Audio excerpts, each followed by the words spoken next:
Hey, what's going on, man? Hey, how's it going? Yeah, you're the first one who's going to be on Twitch with this. I've actually been wanting to do this for a long time. Um, I fucking love listening to podcasts. I only really listen to Joe Rogan and like Lex Friedman's podcast. Those are the only two I really listen to. But he was talking about how he just wanted to bring on his friends and people who he thought had interesting careers and just chat with them. And I was like, man, that sounds like so much fun. I was like, oh fuck it, let's get off Yeah. duty in. Let's get Dr. Cox. Let's get Nathrakus. I've got a I've got a drummer lined up. I've got a drummer Oh, to a bit like who plays in a bunch of heavy metal bands. that'd be awesome. So yeah, yeah, I'm really excited about that one. Yeah. This is a fun idea, man, to put it together and kind of Yeah, get it going. yeah. So you want to go ahead and tell everyone who you are, what you do? Yes. My name's Nathrakus. I'm one of the developers on Kana Bridge of Spirits. I work at a studio called Ember Lab. I've been there for 5 years now. And it rocks. If you played Kana, thank you. It was a really fun project to work on. And I guess I'm here to talk about game development and like a little bit of what that's like, answer questions. Like I don't know where we're going with this. I figured it'd be just kind of like a I loose just roundtable. Like, hey, dude, we'll just bullshit. I've got so many questions of like what even got you into Ember Labs in the first place? Like how because isn't the team only like 12 people when you guys were working on the game?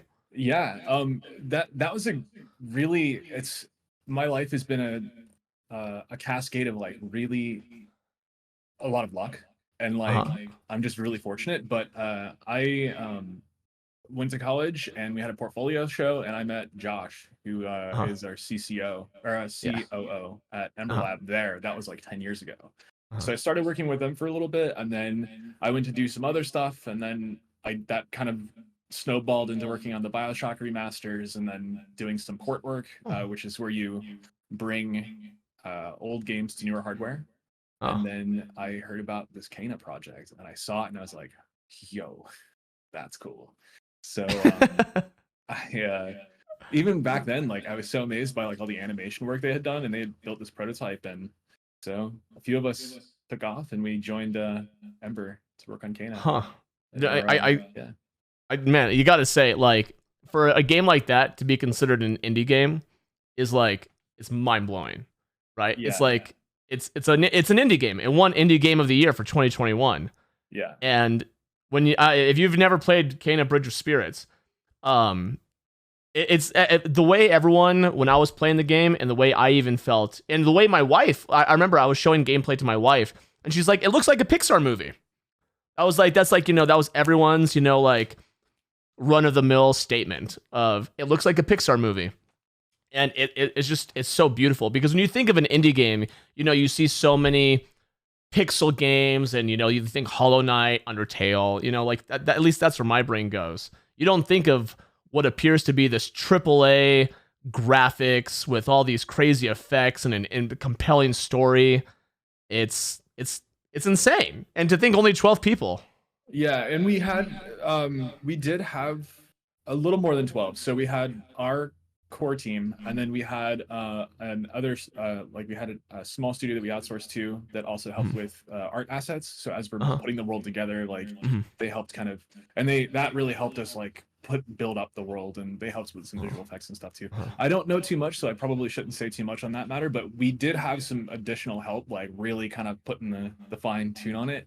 Uh-huh. The main the core team here has always been super tight though, and that's Yeah. one of the best parts about working there is that Uh-huh. like I feel I've never felt like a small like dude in the machine. It's like I feel like I get a voice like as a person too, and that Uh-huh. it's so nice. Like I honestly can't imagine working anywhere else. Like I feel really fortunate to like be in a position where I have like autonomy and like you know I feel heard. Like Mhm. it's such a nice, fulfilling feeling, and yeah, it's truly a blessing. Like I I could can't. imagine, dude. Yeah. I could imagine.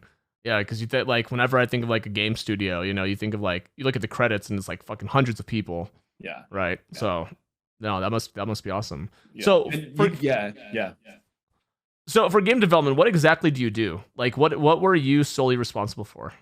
So, I wouldn't say that I'm solely responsible for just like anything, but I have because like at some point we've touched it all, like Uh huh. generally. Uh huh. the big thing that I love working on is I love character movement. Uh-huh. So a lot of like the locomotion stuff, swimming, climbing. I think climbing took 3,000-4,000 hours to get right. Oh my Um, god. yeah, and that was I remember like distinctly having like bad dreams about climbing because like she would go to grab a ledge and out of nowhere she'd be clipping through a wall halfway across the map, and I was like, oh my god, how am I gonna fix this? Like, Oh my so jeez. yeah, Yeah. so yeah, but I do love it. Like I love solving those problems. Mhm. I love cameras. I think Mhm. camera work is like really important to get right. Oh, Um, 100%. and so like 100%. yeah, and the guys that I work with, they have a lot of they're like a big VFX background. You know, they did a lot of like 3D animation stuff. Did you see like the Majora's Mask thing that Ember Lab put together? Yes, yes, I did. I love that. I Yeah. love that thing. Yeah. So that's kind of like their specialty is like really in like that really high quality like film production environment. Huh. Like so getting to like merge the two worlds where the engineers that I work with are like super good, Uh-huh. and getting to work with people that are super good at art animation, it like comes together to create this it's cool like dynamic that is um very strong, very Yeah. tight knit. So but as for what I do, like character movement, camera work, let's see, I did localization, so making sure that the game runs in other languages, which Uh-huh. was not the most beautiful thing, but it was still really interesting nonetheless. Uh-huh. And I remember you were telling me during your playthrough you worked on haptic feedback. oh yeah, that was a total that was a really funny thing, you know. It was a total accident that those triggers ended up working the way they did for the bow if you're on Uh-huh. PS5. Oh, dude. Yeah. It was so immersive when you push that trigger and you could feel like the bow you could feel like the stick like stretching. Like it wasn't just like an immediate thing. It would like stutter. It would stutter like the wood would feel if you pulled it. It was just Uh, so like yeah. yeah. A total accident. Total Like accident. I Total just accident. because I wasn't getting anything that was working, and I kept going to Mike and I was like, "Hey man, this is what I've got." And he's like, Uh-huh. "It's not hitting the mark, man." So I just Uh-huh. threw two curves together and like just faded between the two curves, and Uh-huh. I was like, "Oh, I think that works." So Yeah. sometimes like just a little bit of intuition to like kind of to get me over a line will like generally do the trick. But I just kind of like threw my hands up. And I was like, "I'll just throw something at the wall right now and just see what works." And the first thing that I hit was like the one that shipped. So Dude, it was pretty I mean wild. that's how it happens sometimes. You know, Yeah. you just throw spaghetti at the wall until it sticks. And yeah, no, I totally get that. That's really cool. I think that like for me, like the creative process lately has been like getting out of my own way and kind of Uh-huh. letting the process do its thing. Because the more that I try to like grab on and hold on to things, Uh-huh. um, the harder it is for it to just be what it is. Uh-huh.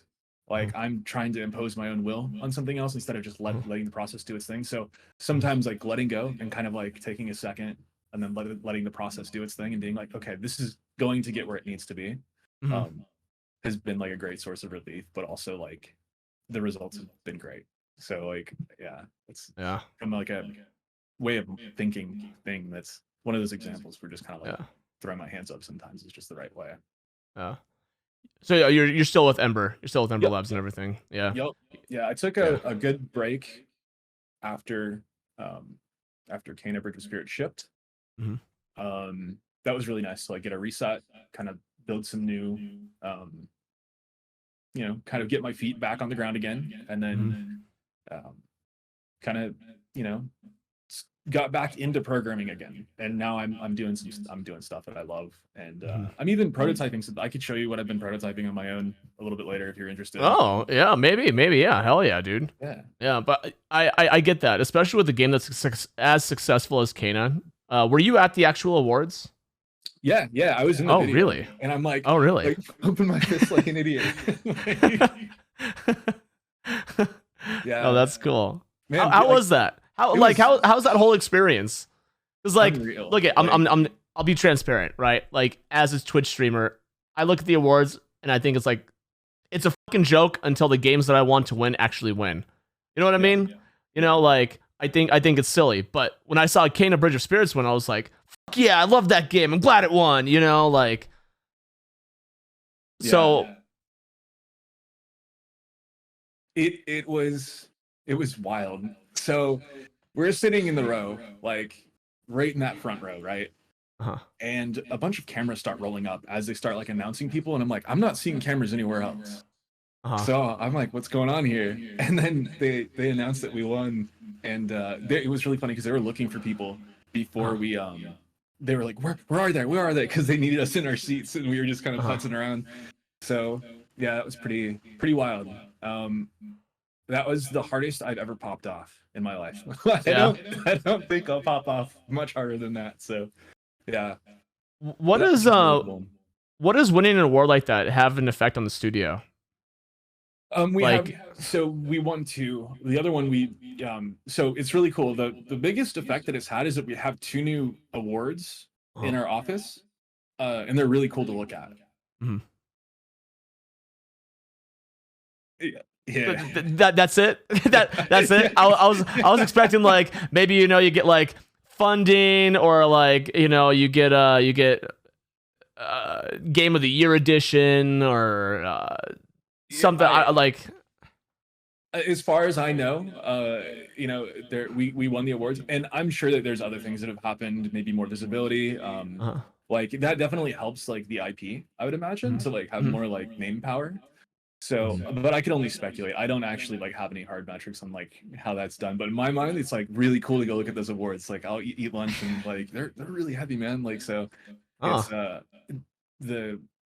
it's motivating too. Like seeing them being like cool. And that original like launch day, I remember like distinctly like that was I think that's those moments that will like sit in your mind and you're like, I remember the feeling, I remember like what it felt like, I remember what the weather was like very distinct, like just before launch, like the minutes before all the reviews came out, like just as 7 p.m. was rolling around, like I'm sweating bullets, man. Like I didn't know if what we had was gonna be good. I didn't know if people were gonna like it. Like I had only seen, so when you make a game like that, I mean, for me, I had not played through the entire thing. Like I had been in bits and pieces, I had been debugging things, and so sitting there in those last moments was just like when the reviews finally hit and we were like, okay, it's good. It was like weight just kind of like elevated off, and then the weight was immediately put back on when people started like doing things in game, and I'm like, oh no, like breaking the shit out of it. Yeah, like you getting stuck in the well.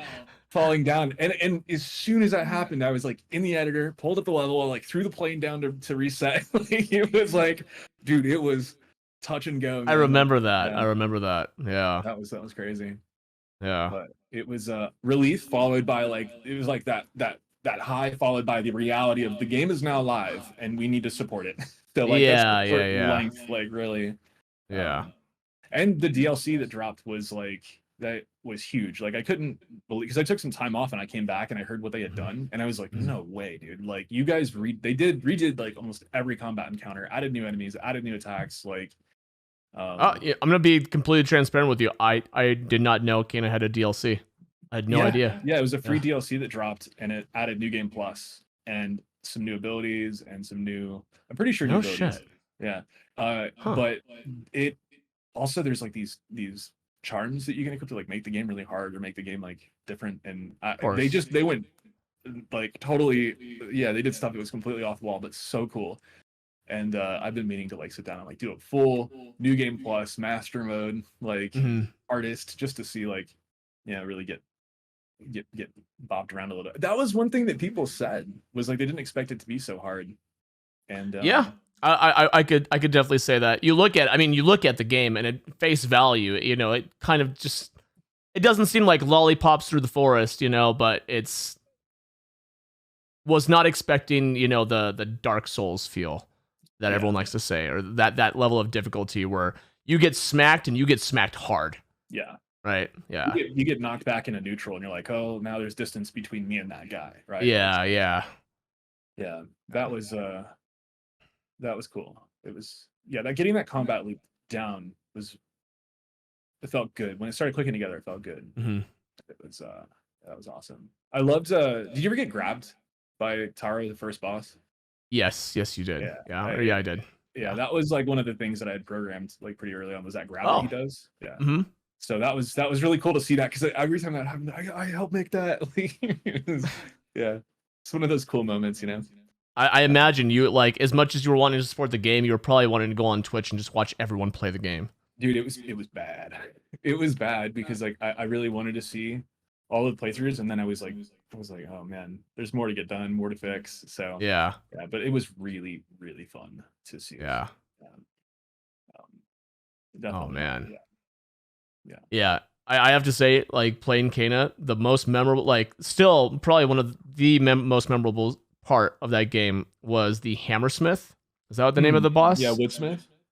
Dude, oh my god, when he like goes into that fiery rage, it was just like the coolest shit. It was like, oh my god, this, like, it just, the cinematography of the whole situation, like the mechanics, it was a perfect boss fight. Yeah, It was a that perfect fight boss was fight. really really cool. Yeah. I like that one a lot. That one. So let's see, what was the order in the Well, release man, date? the game has been out. Well, what was the release date on Kana? It was 2021, right? I think it was September 21st, 2021. Yeah. Um, that I think something like that. Maybe September 27th, but yeah, it was up there. Got a couple questions for you. Okay. Does it still feel surreal seeing an award like that in your lobby? Yeah. Yeah. Yeah. Yeah. It's also surreal because like I'll go and like kind of poke around sometimes and like to see like how big it really is. Um, it's a big game for like the size that we are, and that Yeah. yeah. Yeah. I sometimes just don't know how we did it. Like I just don't know. Like it's insane. Like it's so cool. Does You always hear about game developers and the nightmarish hours they have to work? Is that something you can relate to? Something you could talk about? I could. At Ember Lab, I didn't work nightmarish hours very much. I like if at all. I think there was a couple nights, and if anything, I was there really early on in the project to work late because I was just having a good time. Mm-hmm. Towards the end of the project, I don't know, I was still doing pretty regular hours, and on occasion I would stay a little bit later. Mm-hmm. But I know that there are guys that at the studio that were really really sweating over it. Like they were really getting in big. I didn't do that. Mm. And yeah, I think it was more of like just wanted to make sure I could keep myself kind of even because like Mm. I have learned that like by working really late hours, like I will create more problems, especially in code. It's like pretty Mm. dangerous. Mm. Yeah. So, but I know that there are some dudes that were there a long time. Like, Yeah. yeah. So yeah, there was some hours that were put in. Yeah. Mm. Um, and also relief at the end. But I think the idea is to not do that. That's Yeah. the ideal, right? Is to not have to do that. So yeah, I mean, that's a matter of scoping and kind of laying everything out so we have an idea of like how big everything is, and then showing off what we can. But that's easier said than done. In mhm. practice, that's a different game altogether. Because I mean, right now I'm a Twitch streamer, so it's like a completely different, atmosphere, of course. But I remember when I was working retail, you work an 8-hour shift, you're only truly efficient for a period of hours. And anything after that, you're kind of just like spinning the wheels and not working to, a good capacity. Now imagine if you guys want to put out a good video game, you want to minimize the amount of time you're working in that kind of frame rate, right? Yeah, yeah. Yeah. That and then the other part is that like caffeine only it'll work until it doesn't, and like that with Oh like yeah, any I know that. substance, like it will work until it doesn't, and then when it Yeah. doesn't, it's just like you have nothing left to give. Yeah, for sure. Um. So yeah, yeah that is it's a sketchy place to be in that mindset, right? Like Hmm. sometimes there's necessity for it, but other times it's like yeah. There's so many times where I come back the next day and had a better solution. So Hmm. yeah, I try to mean, keep that in the back of my mind yeah, now. I think that's relatable. I think that's relatable for a lot of people. Yeah. The question is, what program is the game made in or on, or language? You know what Yeah. I'm asking. Yes. We are in Kana shipped an Unreal Engine 427. we use Unreal Engine's version of C++. It is C++, but they have like a lot of tacked on stuff that makes it integrate well with Unreal Engine. And I use Visual Studio as a programming environment.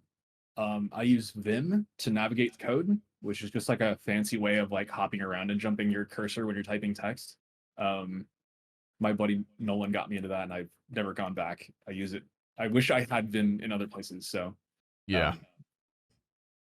And then what else do I use? I think that's I use Agent Ransack is a program that is insanely useful. It will search your entire computer by file name and by contents of the file. So if I'm looking for a variable and I know I have the variable in mind and I forget which file it's in, or if I just need to search my computer for like a file that has this name in it, it will scour everything. It will ransack my entire hard drive to find the files that have that. And that comes up more useful than not, especially when navigating like larger code bases and I'm trying to find a bearing of like, where is, where is window initialization? I can just type in the name of the command that's going to be like window initialization. It will jump me generally to that entry point. So Agent Ransack is another really good one. So that's like definitely a deep dive in what I use for tools. But I wish I could understand anything you just said. All right, See, I know C++ is a language. I know Unreal 4 engine is like a very common engine, and I know 5 just got released, which is fucking mind-blowing of an engine, right? What is the approximate producer to developer ratio in your teams? And did you find producers keeping the glue together? Production is really important. Because we're a smaller team, production has like a smaller, in my mind, we're very self-producing in the end, because like we just communicate, and there, so I would say one to three, because like we have 3 in-house engineers and like we had, 1 producer. So, but 1 to 3 was like the safe ratio. And I felt like that worked, close enough. I think we could do things. Yeah, that's an interesting question, because it really comes down to the chemistry of the team, what kind of product you're making, what the roadmap looks like, and how effective production can be, and if they're like, how well. Yeah. I don't even know what is the role of a producer inside of a video game. So production generally, in my experience, is the person that kind of delegates tasks. They kind of sit as a middleman between like design and upper management, publishers, and like all of the external stuff.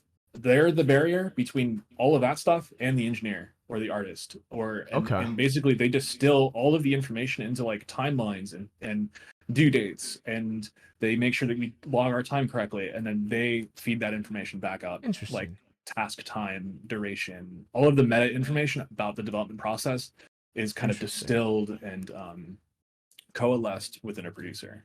That's my understanding of a producer, but I'm sure that producers wear different hats depending on the studio they're in. Yeah.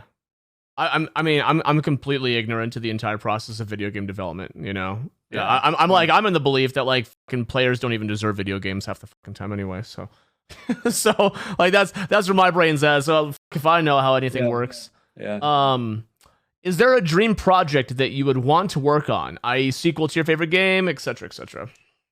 That's a tough one, man. I haven't really thought about that in a while. You're like, I've already worked on my dream project because I helped make it. That was pretty cool, man. If there's ever like a Noita 2, that'd be so cool. Like that, I think that would be awesome. Fucking Noita. Like that would be cool. Like, I don't know. There has to be. I'm trying to think here. I know for a while there was stuff I was thinking about all the time, but I think that's a tough one. I think I'm really stoked about where I am and what we're doing, and from a creative side, like I have kind of I've kind of suppressed. I still have like a creative side, but I've kind of dialed that back, and I definitely think about more how like I can be a bigger help to like another part of the team. Interesting. And that allows so I haven't really sat back and really thought about like what is my dream project, right? Because like really enjoy hearing the dreams of others and like helping them achieve that. If that makes Interesting. sense. No, yeah, that makes sense. That makes sense. Very selfless. Yeah, I think that Very... other people have bigger aspirations and dreams, and I like to hear what they're up to. You know? Like, yeah. Did you always play video games your whole life, or were you like one of those like jocks in high school who then like were like, all right, video games are kind of cool, I guess? I played video games until I wasn't allowed to, and then I was outside.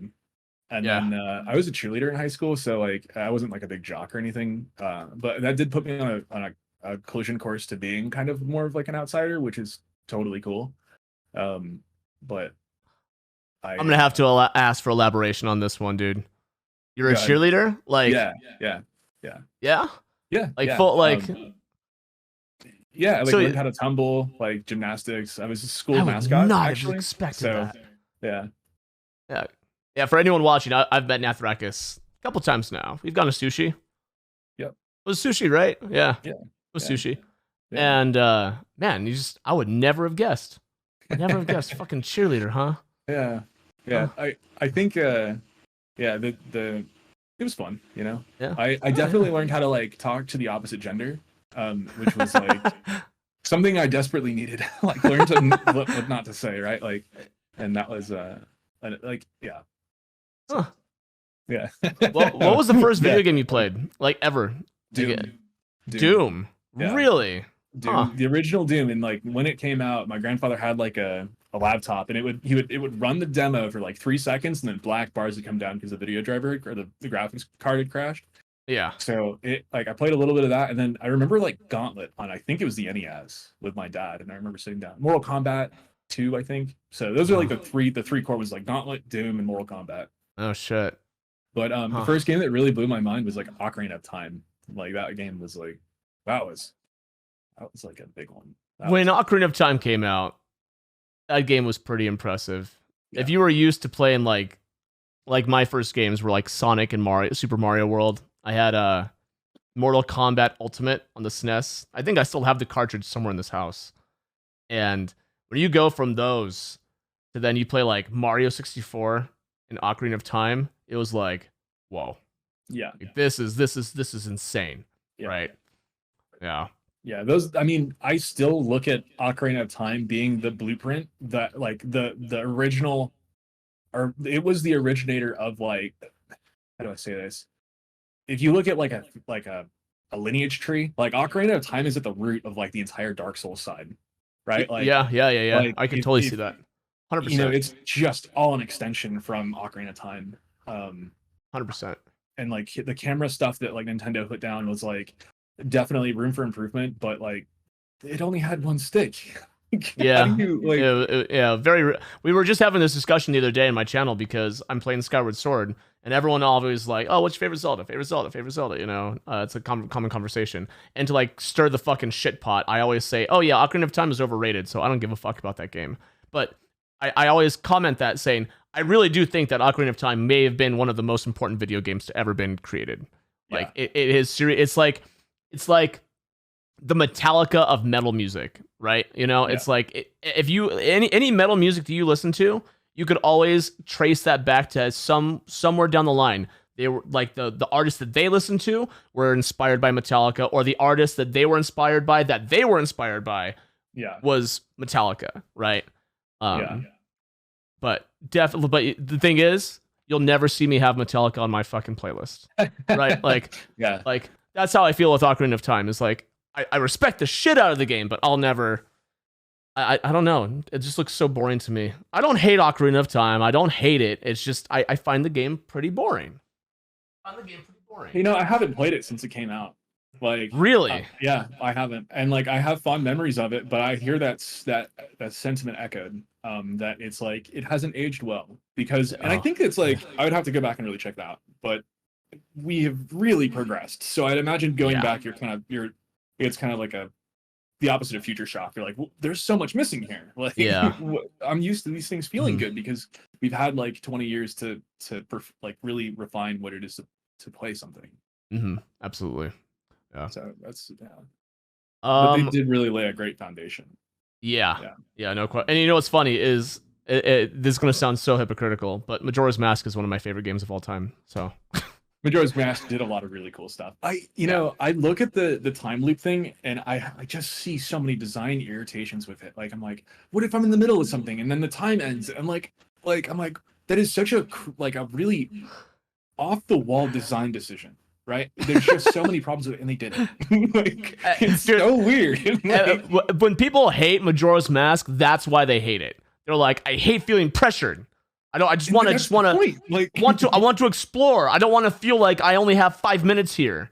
Yeah. And I've never, I mean, I don't want to say I've never felt that, because I remember distinctly as a kid, I was trying to do one of the temples, and the time ran out, and I had to do the entire temple over, and I was pissed. I remember that. I'll never forget that feeling. Never forget that. And I know I know the exact room, the exact thing that I could not figure out. And I had to open up my strategy book to figure it out. Yeah. Yeah. Yeah. Oh. Who was I watching? I think I was watching Grim, and he was poking around through one of the ice caves in Ocarina of Time, and the solution to the puzzle was to bottle a flame on a sconce.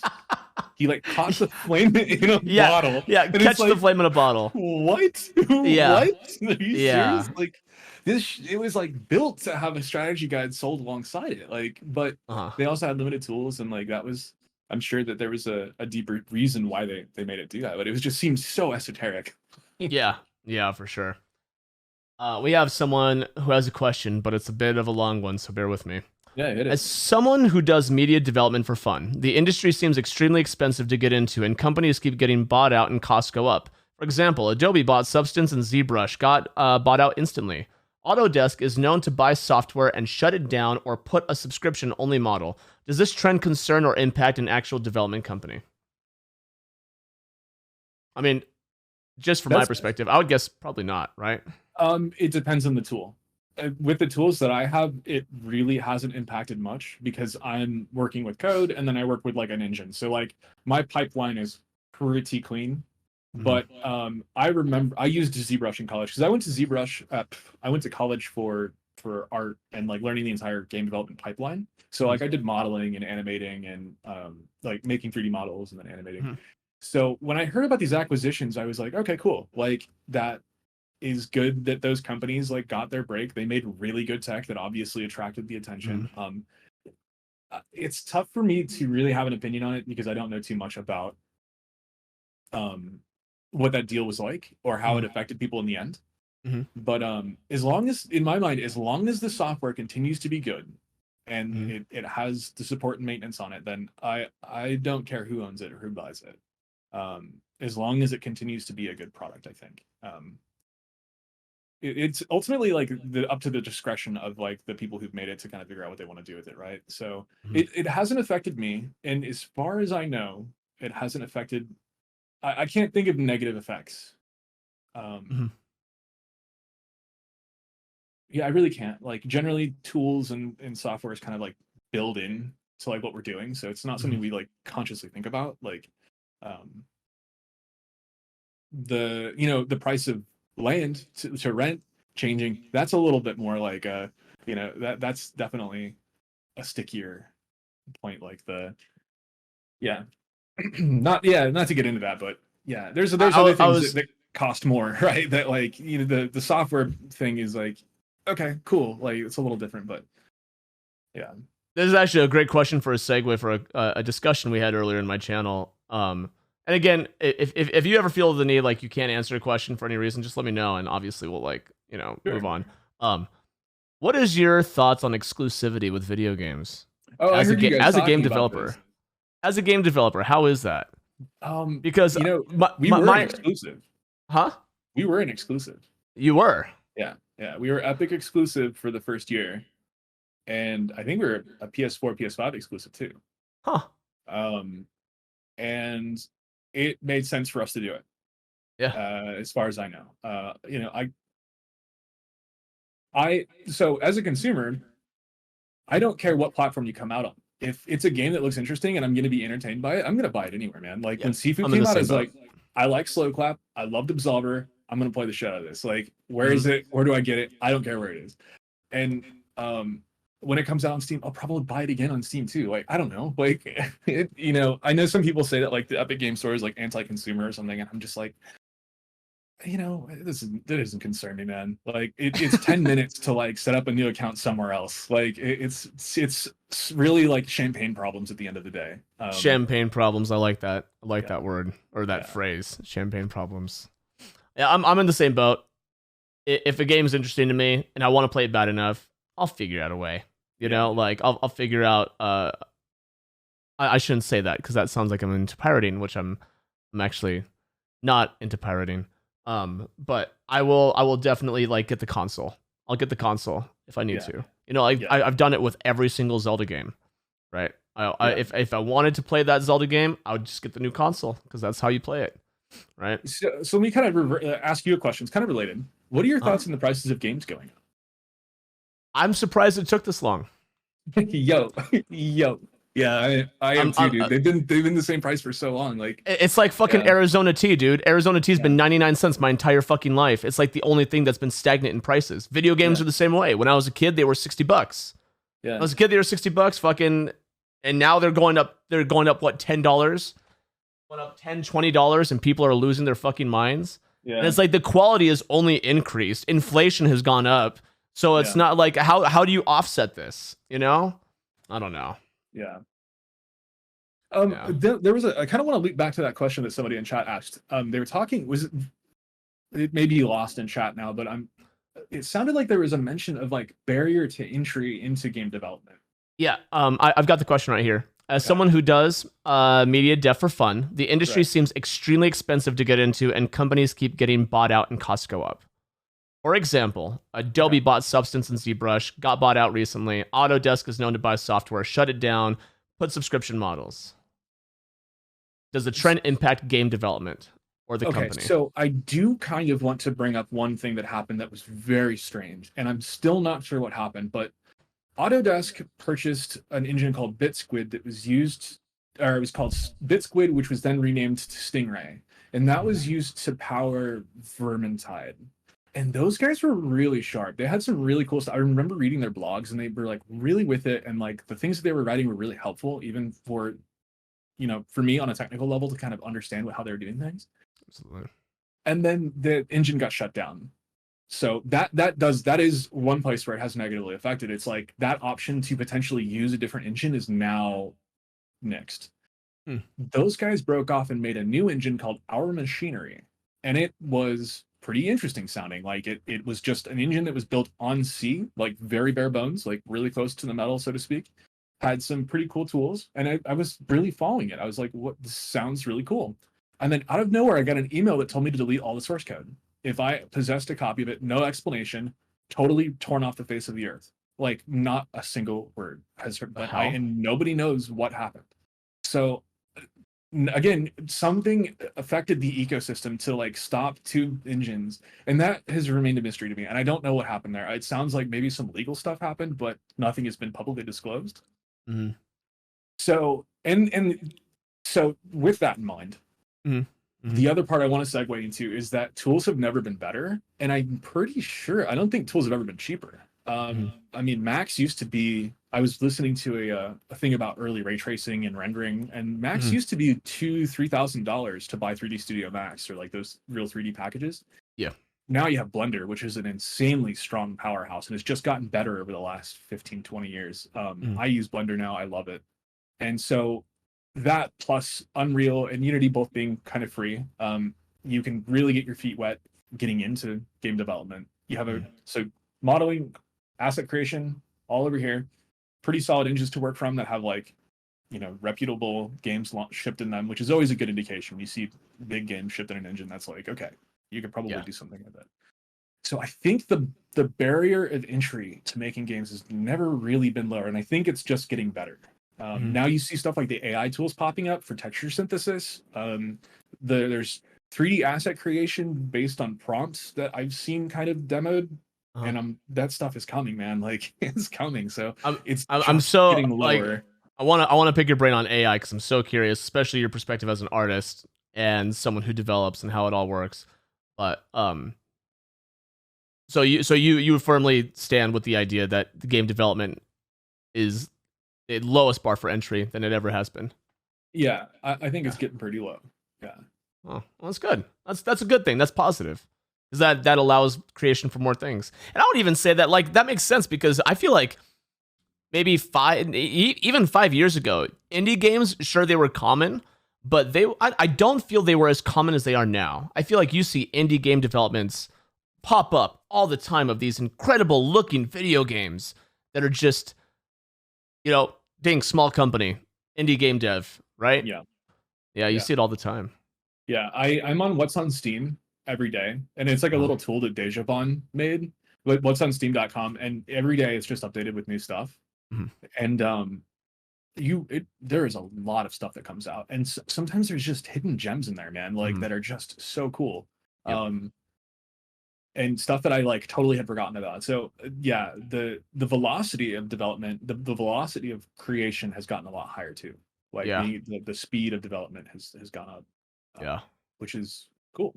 Like if people can like have their creative output and achieve that, cool, I'm all for it, man. Yeah, exactly, dude. The more for everyone. It's like it can't be better. You were talking about the price of games and how they gone up. I remember looking last night. Kena Bridge of Spirits is only $30. Yeah. What the fuck? Oh my god. Yeah, first game. I think we were also thinking like, hey, it's our first game. We want people to like check it out. There are probably more reasons, but it was on the shorter end. Yeah. Yeah. Just wanted people to play it, man. Like, yeah, I get it. I totally get it. You want a lower barrier. It's like barrier for entry, and that's what the price is, right? Because obviously, you got to make money, but you want people to play it. But man, when I was looking it up last night and I saw that it was $30, I was like, holy fucking shit! That's insane. That's insane. There's so many games over the past couple of years, even as a streamer, that I purchased. And I was pissed off that it cost so much. I was like, this game some of these games do not warrant the prices. And then there's other games on the opposite side of that spectrum to where they've only like been like $10. Like I'm sure the most popular one everyone could think of is Hollow Knight. Hollow Knight frequently goes on sale for $8. And you can, if you're a fan of that franchise at all, it fills the space of 2 full price games. Yeah. So that always blows my mind.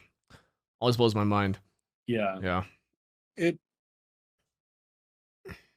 Yeah. I don't know where else to say. I had a thought, but it didn't get committed to memory, so I think we're good. Oh. Yeah. I know the most recent price that people are pretty upset about is Breath of the Wild sequel, Tears of the Kingdom. It's actually it's getting raised to $70.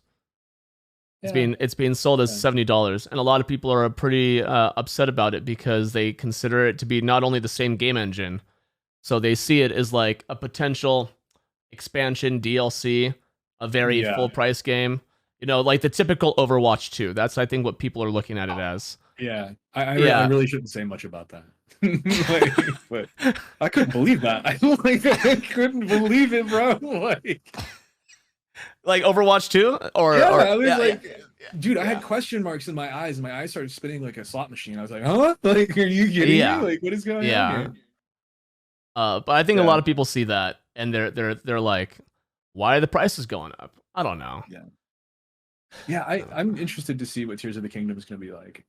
Yeah, me too. We reference Breath of the Wild a lot. You could see it. You could definitely see it. It was that's a neat game, man. I really definitely a breath of fresh air. When that came out, I was like, oh, this is really different. It's not really it doesn't like tickle the Zelda scratch, but like it's cool. Like I like it. Yeah. It Breath of the Wild has a very special place in my heart because it's like that game came out when I was going through a pretty rough time, and then it was also the first game I ever streamed. It was the first game I ever speedran.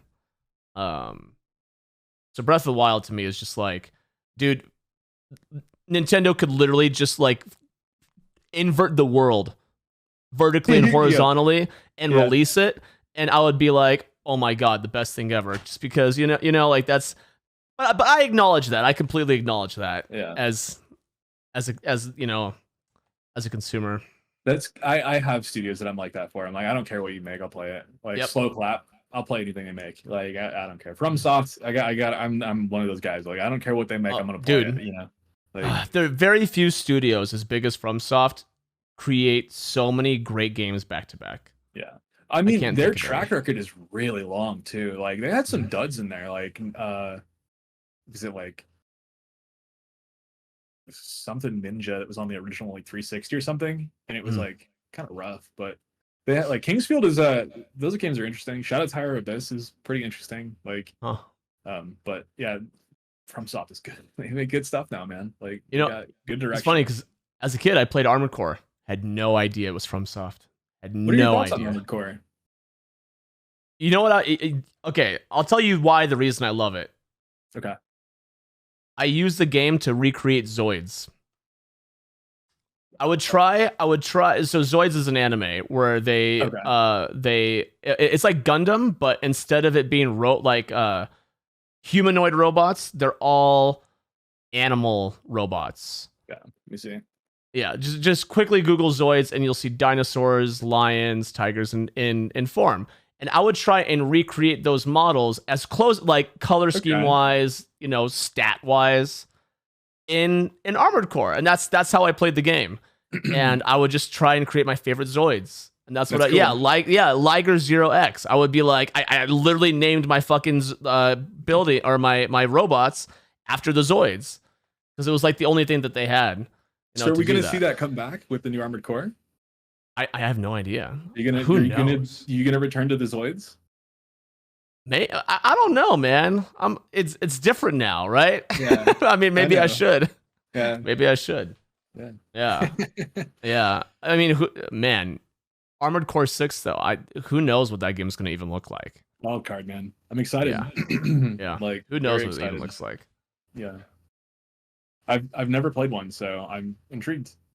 Yeah. It's did you ever obviously I'm assuming you've been to arcades. Have you ever been to an arcade that had it was the video game that you would sit in. It was like a little console and it had two handles on each side and a button on each handle, and based on how like you maneuvered the handles, you would control this robot. Virtual On, that's the name. On. Yeah. That's basically what Armored Core feels like. Okay. Yeah. Virtual On. So if you like Virtual awesome, On, dude, that game was so cool, man. Dude, fucking Virtual On. So cool. Yeah. Sailor Moon robot was the best one. Yeah. That was cool. War Final Assault was another one of those like twin stick first person. Well, that was third person, but first person. Mm-hmm. Yeah, there's some really sick arcade games, man. They just like never got like, released outside of the arcade. Yeah. So I want to kind of talk about the elephant in the room. Huh. So you're playing Kaizo again, man. Oh yeah. That's good to see. It's been 6 months. Yeah. Okay. When are you gonna play Tired? Never. I'm good. No. Okay. Why it's cool, dude. He's a great developer. Tired looks boring as fuck. I'm sorry. Okay. Yeah. That's fair. I watched I remember I saw it get released while I was on paternity leave, and I was like, holy shit, it's here. And then I watched Grim to see what it was like. It was like, oh, that's an interesting level gimmick. Oh, it's the entire hack. And it was like, oh, okay. I'm good. Yeah. It's an interesting design constraint. Like I thought that was a really interesting design constraint, and how he designed levels to get around that constraint was really neat. Like slope speed, block, stuff like that. So cool. Yeah, I don't want to say never. I'm sure I'll be eventually put into a position where I'll play it. But after not playing Kaizo for 6 months, the reason I stopped playing Kaizo, there's a couple reasons why I stopped playing Kaizo, but one of the main ones is I was just so tired of it all. I was just so tired of doing the exact same things. You play 100 hacks and you're going to see the exact same obstacle several times across that 100. And it was just like, I don't know, man.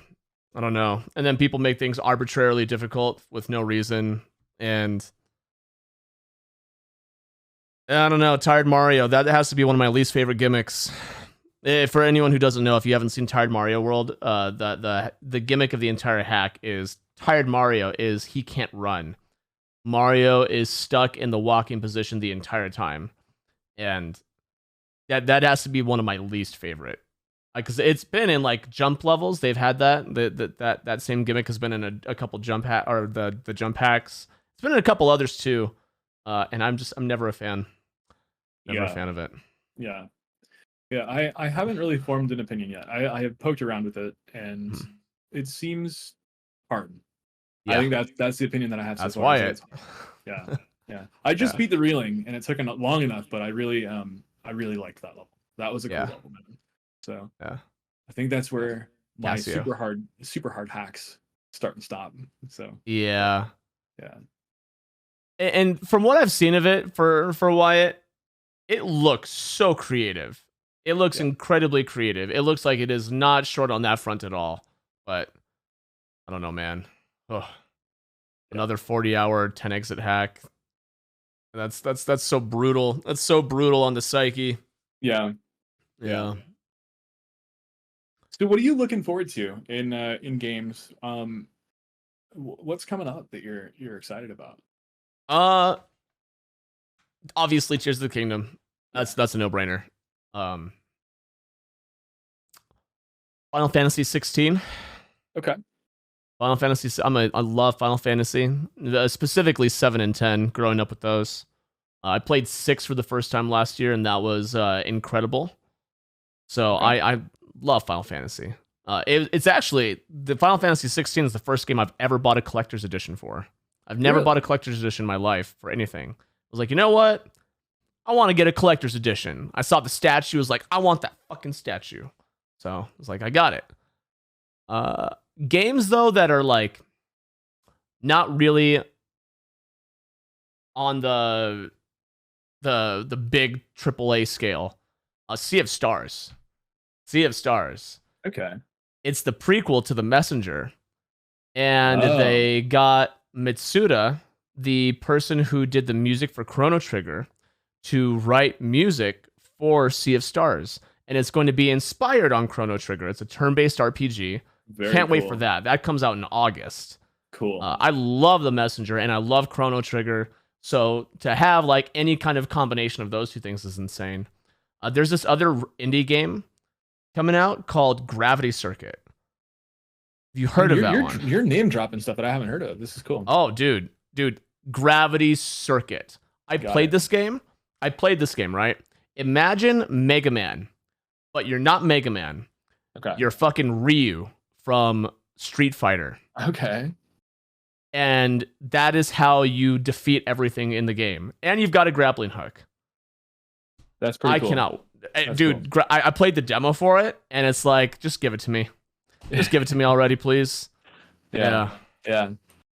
Dude, the way that we describe games is so interesting. It's I find myself getting into that trap where I'm like, it's like this, but also like this. And like that is a really effective way of describing things, right? Like and I know that some people are like, man, you shouldn't describe things like that. And I'm just like, well, dude, it's like really effective. Like it's a very optimal way of describing something. Like it's the best way to teach anyone anything is through how they relate to whatever you're trying to explain to them, right? Yeah. Like I'm not gonna sit there and try and explain to you like, oh, it's the fucking Undertaker of the WWE. You know, like, I don't know if you're into WWE, but I'm sure you've played Mega Man, and I know you are at least familiar with Street Fighter. Yeah. Right? Yeah. So it's, I think the one that people get annoyed with, though, is Dark Souls. Everything is fucking Dark Souls. Or roguelike. Roguelike is it's Souls-like. Oh, like, yeah, got one shot. It's Souls-like. Yeah.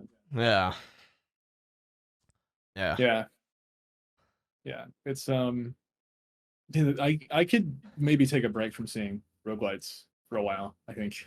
I'm kind of, dude. The Vampire Survivors thing was awesome. Like to the point where like I was even like I'm ready to make my own and like throw my hat into the arena. And so like that game, that was like okay. So how often do we see new genres pop up? Right? Like in your lifetime, how many genres can you think of that have popped up as like new? Oh, new? None. Just Vampire Survivors. Maybe Slay the Spire. If you like, it's still a roguelike, but it's definitely different. I would say it's like a it's like a card based. solitaire, Yeah. roguelike, which that is a Yeah. really different design. The Battle Yeah. Royale was the other one that Oh, kind of popped yeah. up. Battle Royale. Auto chess. Someone Auto mentioned auto chess. chess. Yeah, Yeah. Deck yeah, builders. Yeah. Yeah. Yeah. yeah. But Oh, dude, Minecraft. That was a huge one. Like the whole oh survival yeah, thing. Like that was, sandbox. yeah. Sandbox. So it's like anytime like one of those new genres pop up, like there is still room to innovate. And that really fills me with hope. Like that, like Hmm. because sometimes I'm just like, dude, we're devoid of. I get into that existential mode where I'm like, dude, there's nothing creative left. Like, what is there possible? Like, what possibly could I work on that would ever be meaningful? Like, I don't. One thing that like I really did enjoy about Kana was that like in my mind we were ultimately respecting people's time. We didn't throw you on a bunch of like grind stuff quest or like fetch 3. It was like we did what we wanted to do and we got out of the way. Yeah. And I as a player too, I like that a lot. I don't want to necessarily get sucked into a game for like 60 to 100 hours unless it's Noita, in which case, yeah, please more. Like keep doing that to me. But you know, I want to just make sure that I share like the time so somebody else can play something else, right? So Yeah. it's really cool that somebody will take time that they only have one of and then like put it somewhere. So and to see that like there's still room for innovation and room for creativity is like really, I'm like, okay, so if I just put the right, right pieces together, it's gonna work, right? So Mhm. yeah. I There was feel like kind of with multiple thoughts there, kind of like all no, strung you're good. together, You're but yeah. good. No, you're good. No, I would definitely agree. Vampire Survivor was super unique take. Super Yeah, unique take. Such a cool video game. yeah. Incredible.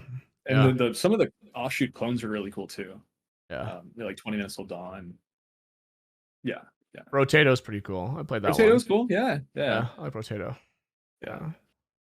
Yeah. Oh. Um, so do you want to see a little bit of what I do? I can give you like a little bit of a. I'm down.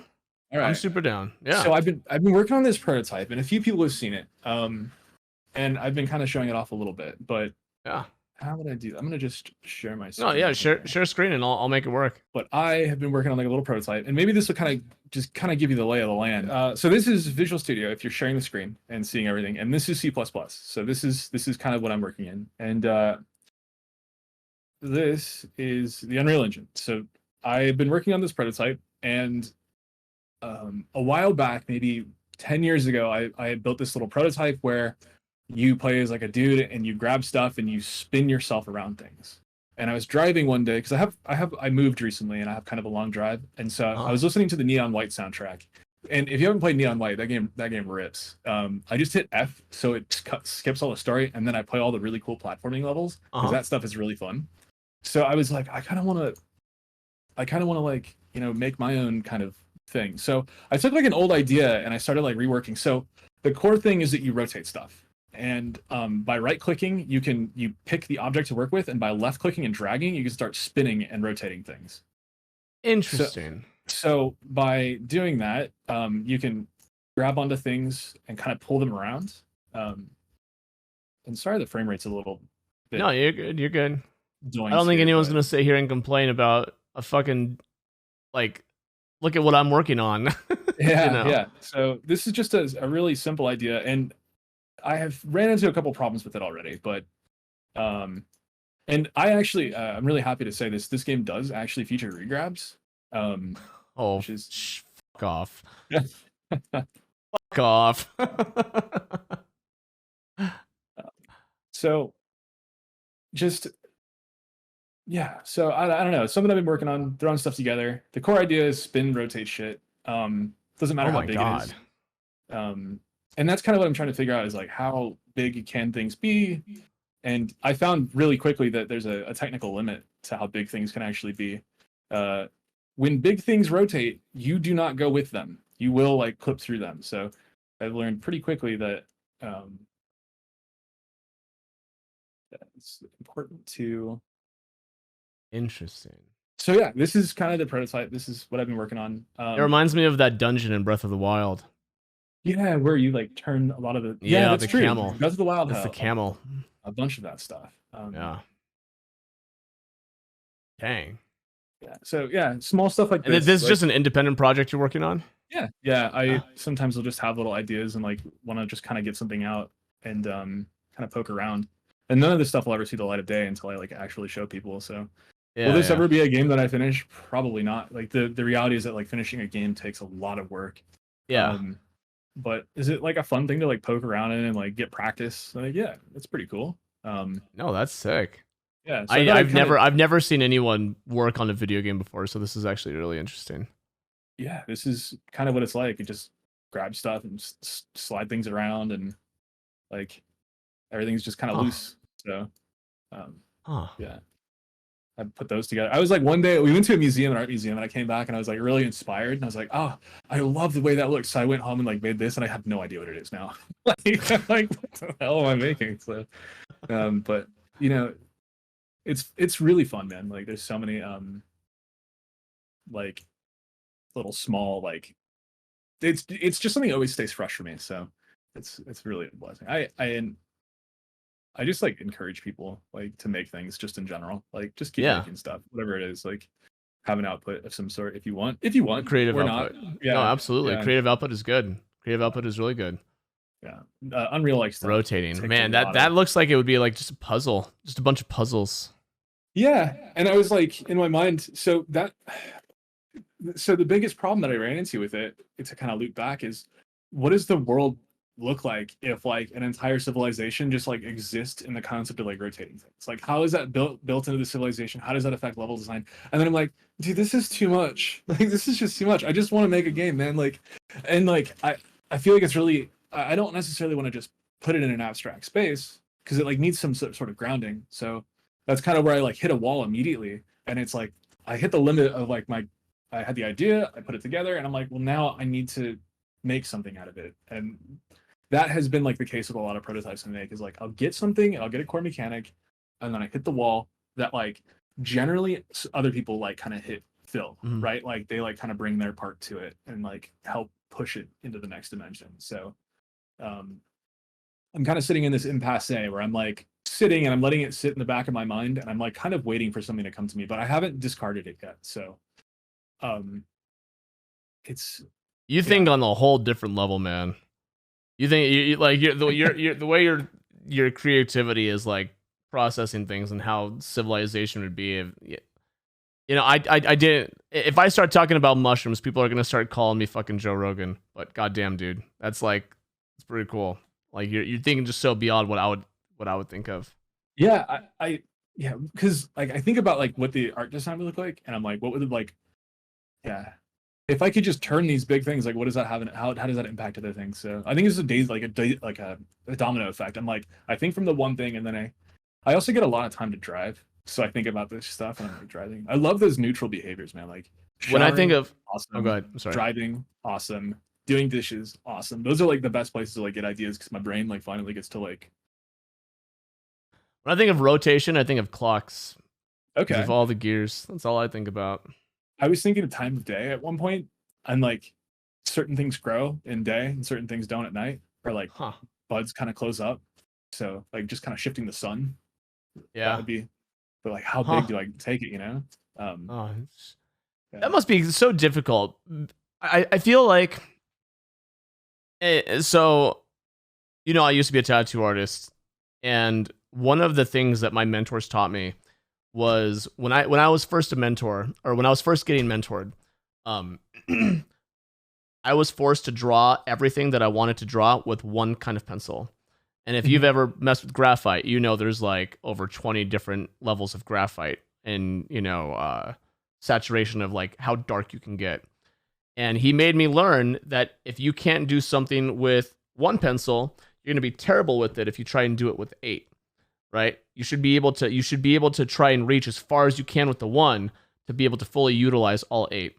And Mhm. I think there is such a level of creativity that you tap into when you are working under restricted conditions. Yes. And would you say that,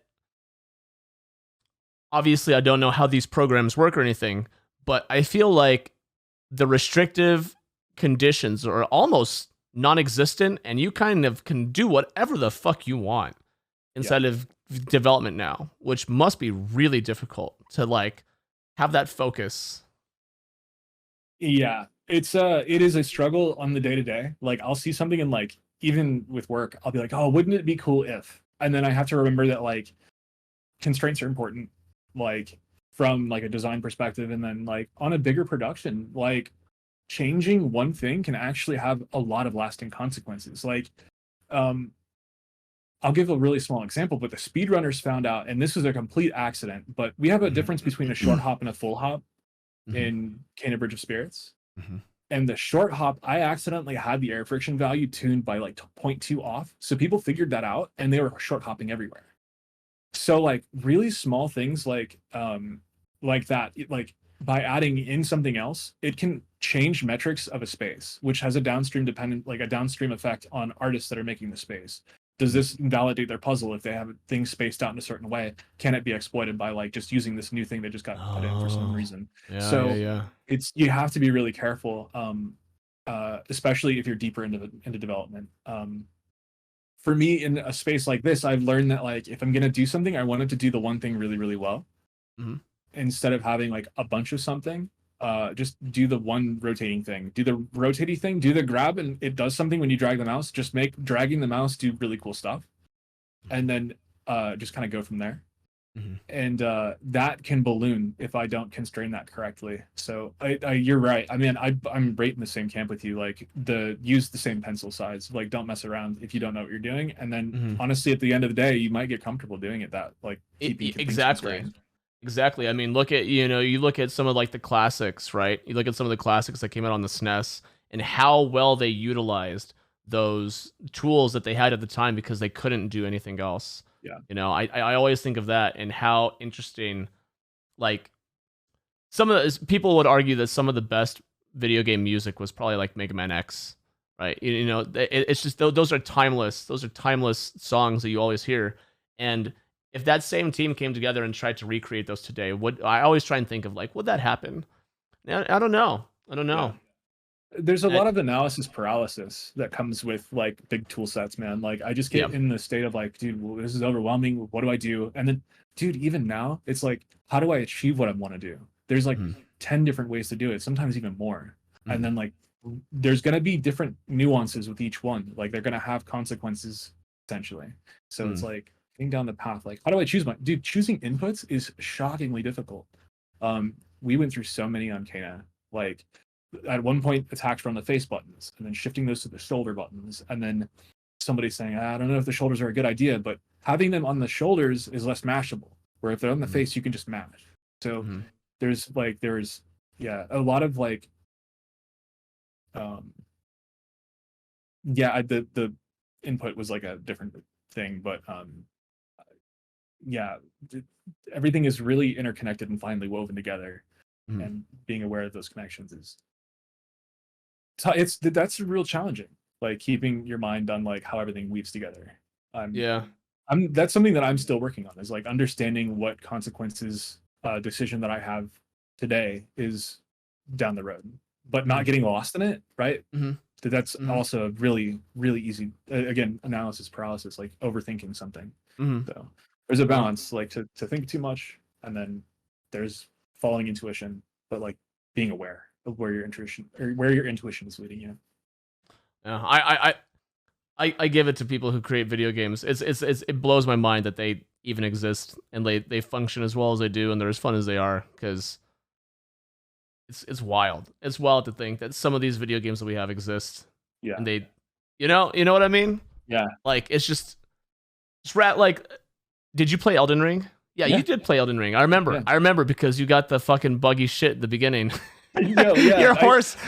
Until the end of the game, I couldn't see enemies. Most enemies, like the roaming ones, I couldn't see them. So I played Elden Ring with invisible enemies for the most part. I look at games like that and it's like, Jesus, how does this shit exist? Yeah. How does this shit fucking work, man? And I had sympathy too, because I was like, dude, I have a rig that is outside of their tested specs. This is definitely on me to not buy a new rig. So I was like, I'm just gonna play what I have. Play it where the ball is, so to speak. So I was like, what a great game, man.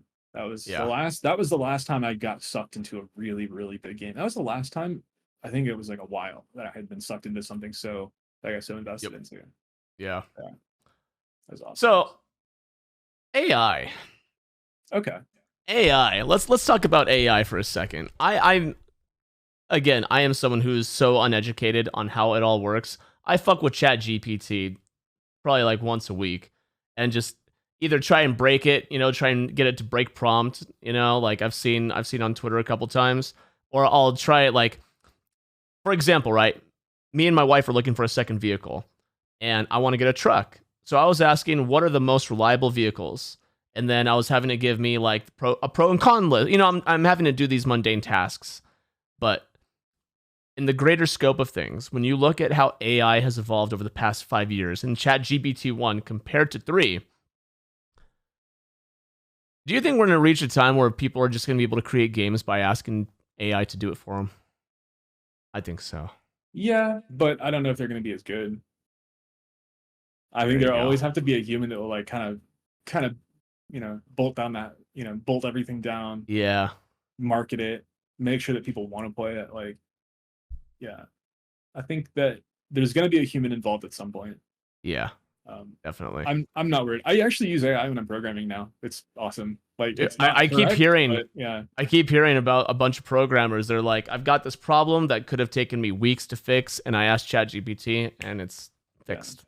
I Yeah. haven't had anything. I haven't had a leap that big yet, where it's like really blown my mind and solved something. But I'll sometimes be typing something and it will just jump in because I use GitHub Copilot, and that is Oh. like got an integration into my text environment. So as I'm typing, it'll make suggestions, Mhm. and it will sometimes surprise me. I'm like, hey, thanks, and it's Yeah. like it saves a few minutes, but a few Mhm. minutes, like maybe like once a day, it adds up over the Yeah. course of Absolutely. 5, 6 years, right? And Yeah. if it's just Absolutely. getting better, like I'm cool with that, man. Like, Yeah. Yeah. ChatGPT 4 is supposed to come out soon. Oh. yeah, that's gonna be cool. Yeah. I'm interested. And then I heard about I think it was like the big one of the big image sets because I really adopted AI when I saw Midjourney. I was like, that is so cool. So I'm I sorry. When you saw what? Midjourney, that was the image synthesis. Oh. Okay. Gotcha. Yep. So it was making these really beautiful images, and then I got hooked, like Elden Ring hooked on making images in Midjourney. Like I was obsessed. Interesting. And I was generating all sorts of stuff, and then I did like a presentation at work because I was like really into it, and I was like, here, this is how we use it, and I got to hear some perspectives on like how people feel about it, like especially in the art community. They're like, hey, Yeah. like the Midjourney thing is cool, but it does kind of take away the thing that I enjoy doing, which is like the initial like ideation of like making the composition and like doing some of that stuff. And I could empathize, like I understand that just to that point. It's like some, getting to take away solving some like math stuff. I'm like, yeah, I kind Hmm. of like doing that, like it's kind of fun. Hmm. So it's been really interesting, and now I'm just like whatever about it. Like I found the whole arc, my mid journey arc was like I'm so obsessed. This is the coolest shit ever, and then I'm like, okay, it's just a part of life now. It's just a part Yeah. of life. And I anybody that thinks that we can go back from this point, it's like I don't think we can, Yeah. unfortunately. No, Like, you can't close the box. yeah, Pandora's box has been opened. it's open. Yeah. Yeah, Yeah. I'm really that's intriguing because as an artist yourself, I always hear from people inside of like artistic backgrounds and perspectives that you know AI generated art is like this devil, it's a demon, yeah, and they hate how it pulls art from sources that already exist from existing artists without giving credit to them. Um, and I think there's been like a couple instances where I've seen an AI generated picture that is, I don't want to say a mirror for mirror image of something that's already been, designed, but close enough to where it's like, oh, that seems a little weird. yeah. Uh, what is your, when it all came out, were you just completely fascinated? Is that all it Totally, was? totally. I it caught me so out of the blue Mhm. because we were messing with NeuroBlender, and NeuroBlender was like messy and gross and blobby. And Mhm. then Dolly and Midjourney started showing up, and I'm like, oh wow, this is pretty Mhm. neat.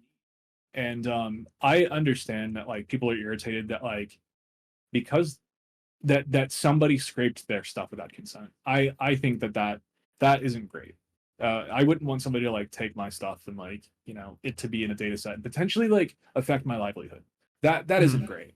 Yeah. And from what I understand, there is an effort going on now to like curate the data sets and to remove things that people would like to have removed, which I think is a really good step for the AI people to like, hey, Try and play ball. Try and play yeah, ball and make instead ends of just meet. being like, Yeah, screw yeah, you, we got what we want, you know? yeah, So in yeah. some sense, the genie can be kind of coerced back into the bottle, but um, you know, he's out and about now. But Yeah.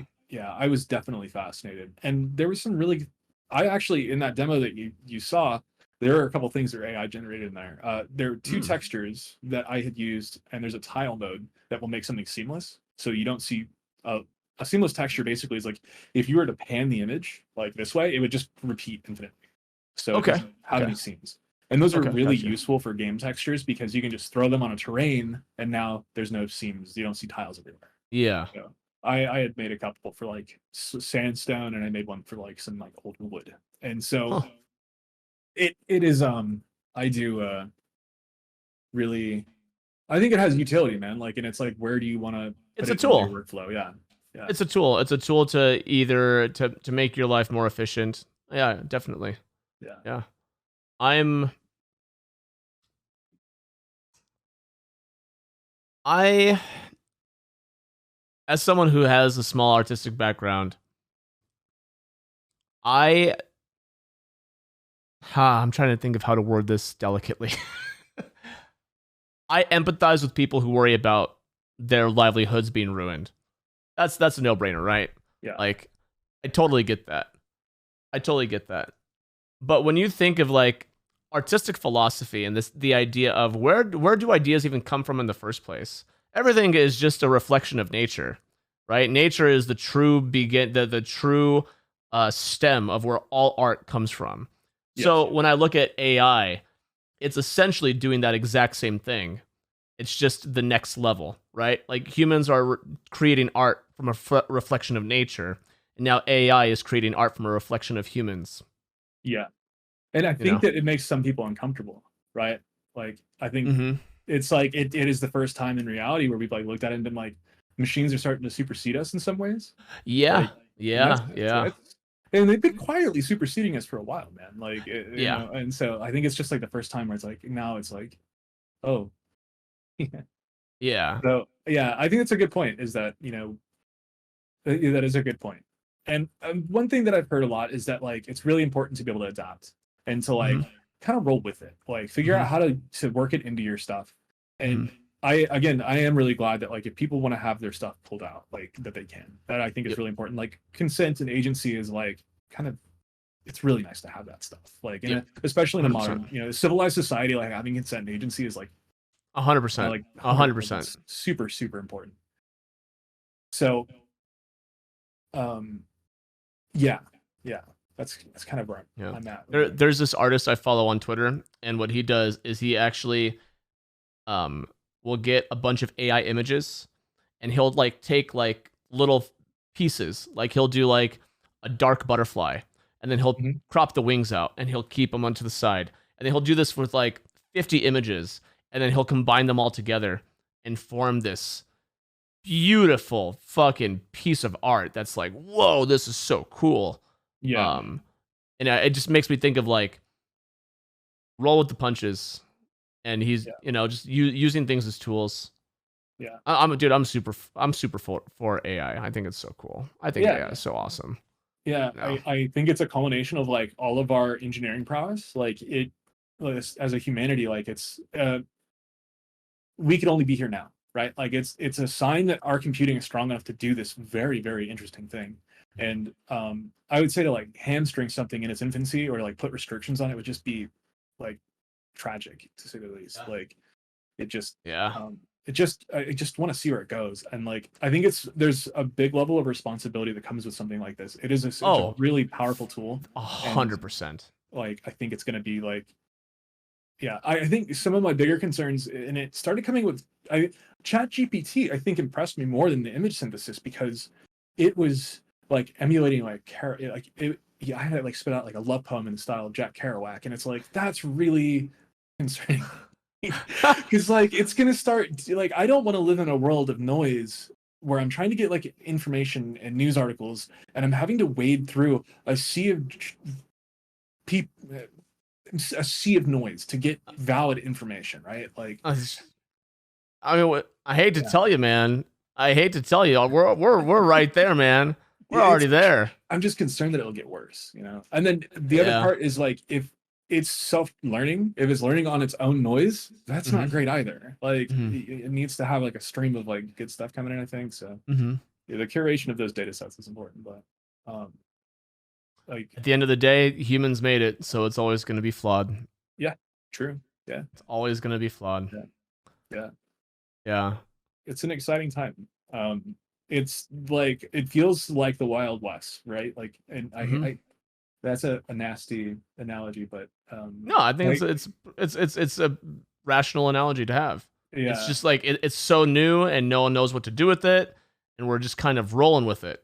Do you remember the internet when it came out? Oh my god, yes. What was that like? Because I have my stories from like when the internet came out. Like, the first thing I ever did on the internet was go look up Pokemon. Yo. Dude, yo. I was 7 years old. My parents got AOL, and I remember I was so curious of who the legendary birds were. I wanted to know. And I would remember it was loading Moltres in fucking strips of information, and it would give like the lore chunk, and was like, "Dad, let me print this." And he's like, "No, you're gonna take up all the ink," because I wanted to print all 151 Pokemon. And that was my first experience on the internet. Was I just wanted to know more, because back then you had to have a strategy guide, or you had to have friends who knew. Those were like the only two options, right? So it's that was my first experience on the internet. I remember the room. I remember everything about it. Yeah. What about you? It was I was doing a school report in the first grade for about leprechauns, and I remember I printed out the word leprechaun at the library, and it was like we were making leprechaun like traps for school, like for St. Patrick's Day. And like the teachers would go by and put candy under everything, and I remember I was so excited because I went around and I was like, "Hey guys, this is printed." Like, that was such a big deal to me that I printed text. Yeah. Like, God, that sounds like such a caveman thing, dude. Yeah. That sounds like such a caveman thing. Yeah. It's so funny, man. And then like Google. Do you remember asking Jeeves? You remember that? I remember Ask Jeeves. I do. And now I ask ChatGPT instead of Jeeves. Yeah. Yep. He could have been around in a big way, but he's not. You can't ask him anything anymore. I wonder what Ask Jeeves is up to. Dude, that would be the perfect boomer marketing to be like, "You've heard of ChatGPT. Well, guess who's back? Guess who's fucking back, baby?" Fucking Ask Jeeves. He's got new tricks, dude. Yeah. Ask Jeeves AI. That'd be so hilarious. We got to bring that back, man. Oh, that's funny. Yeah. Google, that was so I remember pre-search engines. We used like Copernicus, and like basically there's a bunch of like private indexing engines that were like standalone applications, and those were mind-blowing, and that was like so strange. And my grandfather was always very guarded because it wasn't really filtered. So there's a lot of like just adult content roaming on the internet in the early 90s, like, and like mid 90s. So it was like I had supervision, and then Google was like pretty locked down and pretty safe for a little bit. But that was wild, man. And then like music, listening to music, like discovering music in the early days of the internet was so fun, dude. Like, so which of the three fucking devils did you go down? Did you do Napster, LimeWire, or Kazaa? I did WinMX. My dad was really into piracy, and WinMX was like, I think it was built off like, I want to say like eDonkey or like one of those protocols. Like, if you remember eDonkey or like eMule, like those are like, no, I don't. Like pre-torrent basically. Dude. I also used Kazaa, LimeWire, and Napster. So I think I used everything at some point. Like, and then I had an MP3 player that could hold like 5 songs, and it was the best, dude. It was so sick. Like, yeah. Oh man, it's so crazy how Like you were saying earlier, the velocity of technological advancement, and not even just video games, but like when you said, "Look, I printed something," it's like that's right, because like printing something off the internet, it was like the internet was new, so it's just It like was so magic, crazy. man. It was magic. It is, yeah. And my grandfather, I remember him asking me, I think he was really irritated with me or something, and he goes, "How do you think that letter got on the screen, Tyler?" That's my name, by the way. Oops. But and I, in my mind, in my little brain, I was like, oh, like the letter just shoots through the tube. And like it was all magic, man. And like getting the thing from there to there, and now it's here in physical form. Like, Yeah. Incredible. Like, Yeah. it's still, if I sit back and think about it, it is still magic. Like, Yeah. there's still magic, and there's little magicians. They're little magician people, and they make it all work too. And like, did you know there's giant cables that run into the ocean that connect us all together? Yep, I didn't know that. Yep. It's mind blowing, and like, Yeah. like that is like what holds the internet together, and it's all cascading layers and layers of magic that have just been built up and built up. And so whenever I talk to Jakku about technology, and we just sit there and have that moment of like, God, it's so crazy. He's like, the only thing that people need to understand about technology is we've learned to capture electricity with rocks. Yeah. And that's like how he words it, and it's like, that's all it is, huh? Yeah. You just keep building it up, keep going from there. Yeah. Oh. So which were you? Napster, LimeWire? Kazaa. Kazaa was cool. Yeah. Man. It was so cool to like, it was like a Power Man 5000 Matrix lobby song, Power Man 5000, and it was like not the right song at all, and that was really cool. I have a really funny story. I don't know if you've heard it before. I don't know if I have. Okay, so so Kazaa. I've got two stories I'll tell you about real quick. One of them was, for the longest time, I thought Metallica sang the song "Free My Soul." Give me the free buzz, free my. For the longest time, I thought Metallica sang that song, because Kazaa, I was like downloading Metallica songs. I know earlier I said I would never put it on my playlist, but I was 14, right? So for the longest time, I was like, dang, Metallica's got this giant range of music. It's crazy. Like, I've got Master of the Puppets, and then Free My Soul, and then Enter Sandman. Like that. That was pretty embarrassing when I realized that it was Uncle Kracker.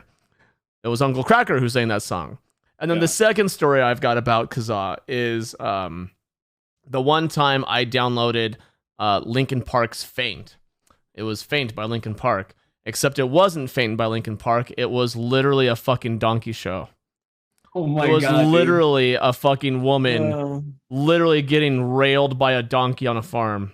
Yeah, that happens. I feel like that happens. I've heard that story from like a lot of people that they've encountered that same video. Ever forget that. Yeah, I was like, what motivates people, I was like 14. I wasn't even 4. I think I was 12. Yeah, I was 12, because it was in that, like, I'm remember like sitting here remembering what room in the house I was in, and I remember I downloaded it and I opened it, and then I was like, like, parents are gonna see it, like freaking out. and then I was like, wait a second. That's not Linkin Park. What does this look like? Yeah.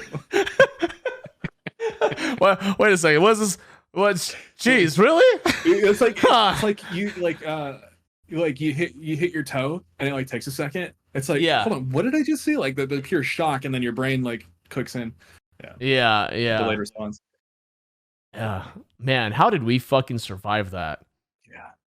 Yeah. It's amazing. Yeah. And MySpace was amazing too. Like, that was a big one for me. It's like finding music through MySpace was like, and to some degree, Bandcamp has really filled that void that MySpace had, where it's like the discovery of new music. Okay. And I'll love using Bandcamp, man. And I don't know if you know this, but Epic Games actually acquired Bandcamp. I did not know that. Yeah. So is that a good thing? I see it as political football. I think that there was like a whole thing they had with like, was it Apple, regarding like the App Store taking like a certain slice at the top. And I think that like things like Amazon Shopping and I think Bandcamp and a few of those platforms somehow get around that. Uh, So I think that they may have done that to be like, well, see, this guy does it. And so I don't know, but I'm cool with it, you know, like yeah. as long as the product is still getting better. And that was like a couple of years ago that happened. So I don't think I've ever um, used Bandcamp. I don't think I've rad. ever used it.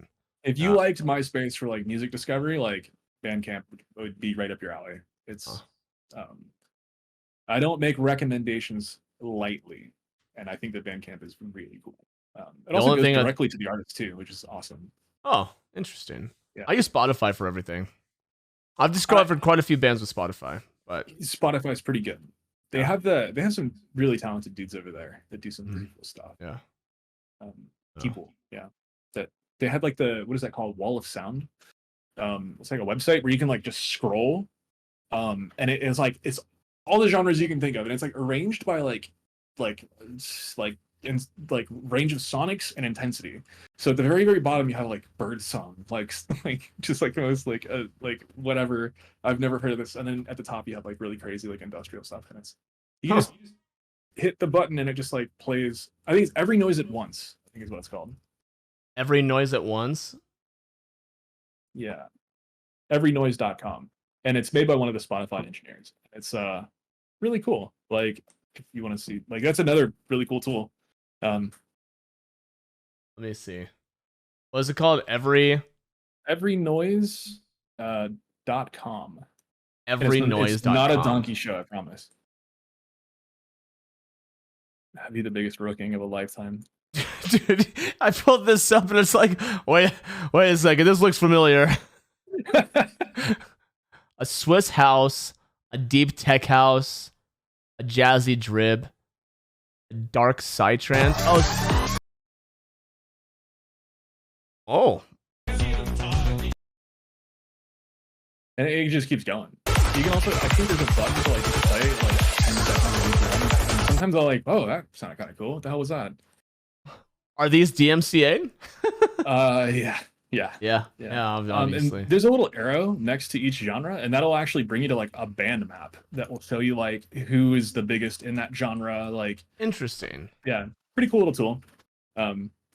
But holy again, shit, the velocity of information has never been higher, right? Like, oh my god. Oh, and now here's the thing: would you consider that a problem or not? No, like I'm cool with it. No? Like, yeah.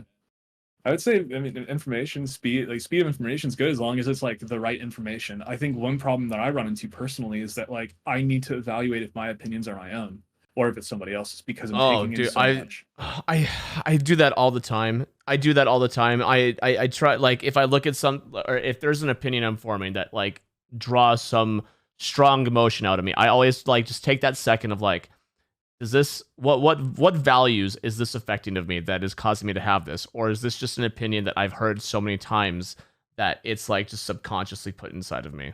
You know what I mean? Yeah, absolutely. That happens to me all the time. Yeah, I have to be careful with, you know, I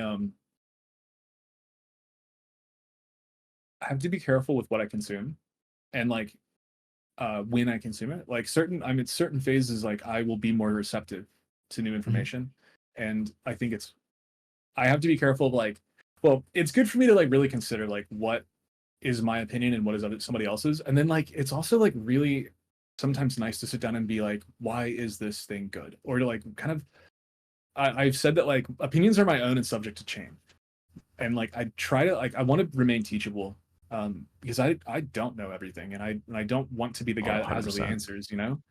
So yeah, 100%. I'm cool with the velocity of information being really high if I can leverage it to like make sure that I'm informed correctly.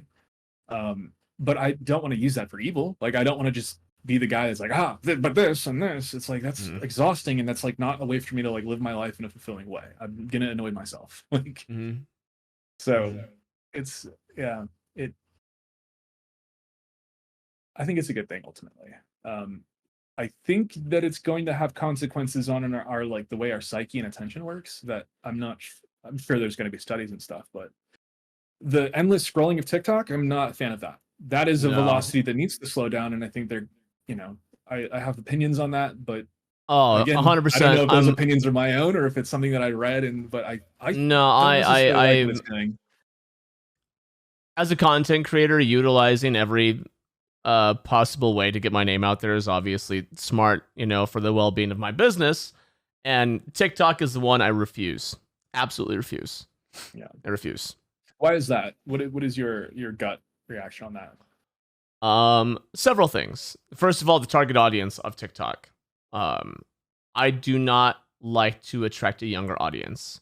And that may be to my own detriment, but the average user of TikTok, I forgot the exact percentages, but I did look them up. It's like most of them are ages between like 13 and 20, right? Like that's like the biggest void of people on the app. And then second of all, dude, it's literally owned by the CCP. Like, come on. Yeah. I get it. This thing is just like a tracking device that is, recording everything that I say to the point where I could probably like type in something to the search bar and it's going to pop up with something that we just talked about. I totally get that. And I understand that that's happening. It doesn't mean I want to exacerbate that problem anymore with TikTok. And it's crazy because like the main vector, like the reason why that's being done is to sell you something. And it's like, you're putting all this technology into something to sell me something. Like, why? Like, why is that worth so much money now? Like, so yeah, they're trying to sell me something before I know that I want it, ideally, right? But why? Like, and I know, like, I'm sure you've heard of how they do that with pregnant women. Have you seen that? How they like target, I think, for example, based on your purchase history, can within like some high percent tell you if you're pregnant or not based on your purchase history and all the data that they have. Like that technology is wild. Yeah. Maybe too far. Maybe we dial it back a little bit. I'm in the same boat. The same boat. I think there's like a level of responsibility, and like that's maybe a little excessive. Like, leave people alone. Yeah, right. Right. Yeah. I don't know. And then I've gone over the terms of service for TikTok also, and some of the things that the TikTok like that you're allowing TikTok to do is insane. It is like insane. What? So when you have TikTok on your phone, whenever your phone connects to an internet source, you are giving it permission to also access devices on that internet source. Oh, that's cool. I like that. Yeah. That sounds like a nice feature for a piece of software that has nothing to do with my entire network. Like, it's really good for it to have that. I think that's cool. Everyone does that. Yeah. That's cool. Yeah. I don't know. Yeah. I don't know. I don't like it. I don't like it. And I think there's something. Here's another thing that's to be said about TikTok, is it's one of the applications that if you work for the government in the United States, you're not allowed to have on your phone. I did see that go through. Yeah. It's why? Right. And the question I asked too then is like, if they don't allow it for the government, why would they allow it for the people? I don't know.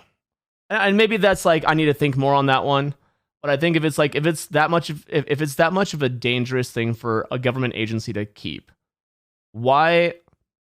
I don't know. I would imagine like if you're a government in government, they probably have secure things, right? Yeah, of course. Again, there's so many other people that have secure things. So I guess that's kind of like the nice thing is that it leaves like businesses and people of our like on our own devices, we can implement rules on that if we want to, right? Like it doesn't need to be mandated. I think that is one side of the coin that I generally forget about is like the privacy thing, but I'm wondering on a psychological side, like what is it going to have? What is that going to be? Yeah. Because I've heard that like it's really having an impact on like here's another thing that I recognized. I've heard, right? Poop. Like, what does that mean, right? Like, who have you heard from? Yeah. So I think that it has a different impact in the long term. But I don't know. Like I don't know, and I think it's just going to take time to figure out like what the drawbacks are. Yeah. Or who knows? Maybe like the processing of information being faster is like not a bad thing. Like, I think all things in moderation are fine. Yeah. All things in moderation are fine, and certain things need far more moderation, right? Yeah. Certain things need a lot more moderation. Yeah. And sometimes, I mean, there are tools and techniques that people have figured out to get under people's skin and condition to make them come back. So behavioral psychology things, where like I think Bungie had posted a paper about how they structured Destiny to get people to come back. And sometimes that stuff is done in a way that like you may not be aware of.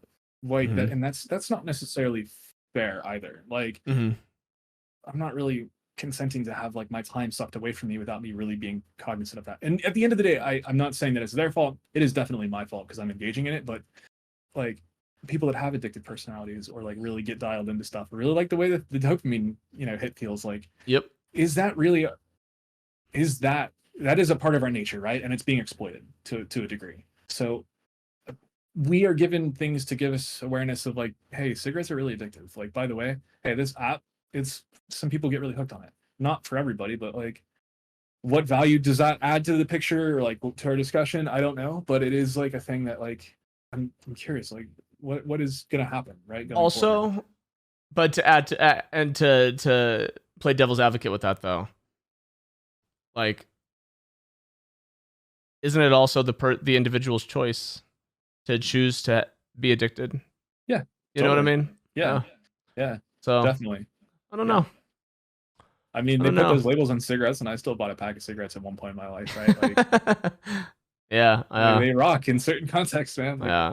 I think the important thing is just education on the topics involving addiction, like with nicotine. If we're talking about cigarettes or even just the addictive nature of social media, right? I think just education on the negative effects would be beneficial. I think that's the best way to go about it. Yeah, I think it's a really good point. I think education is like the baseline of everything. Like 100%. It's like a really intelligent society is gonna just be better off. Yeah. So yeah, education I think is like super critical, and that's another thing. Like I think the velocity of information is good for that reason too. But it's like quality of education now is worth considering, and yeah, but it's cool. Someone in chat said, I find it creepy when I hear things like this game company hired a psychologist to make this game super addicting. You know what game company that is? I know which one it is. I have a hunch. I would guess Blizzard. 100% Blizzard. Yeah. Yep. It was with Overwatch. They fucking did that shit. Yeah. Oh. Yeah. Yeah, or maybe, I don't know, man. Like, I don't want to lean, as somebody that makes games, like, I don't want to lean into tricks, right? I just want to make the game and get the hell out of the way.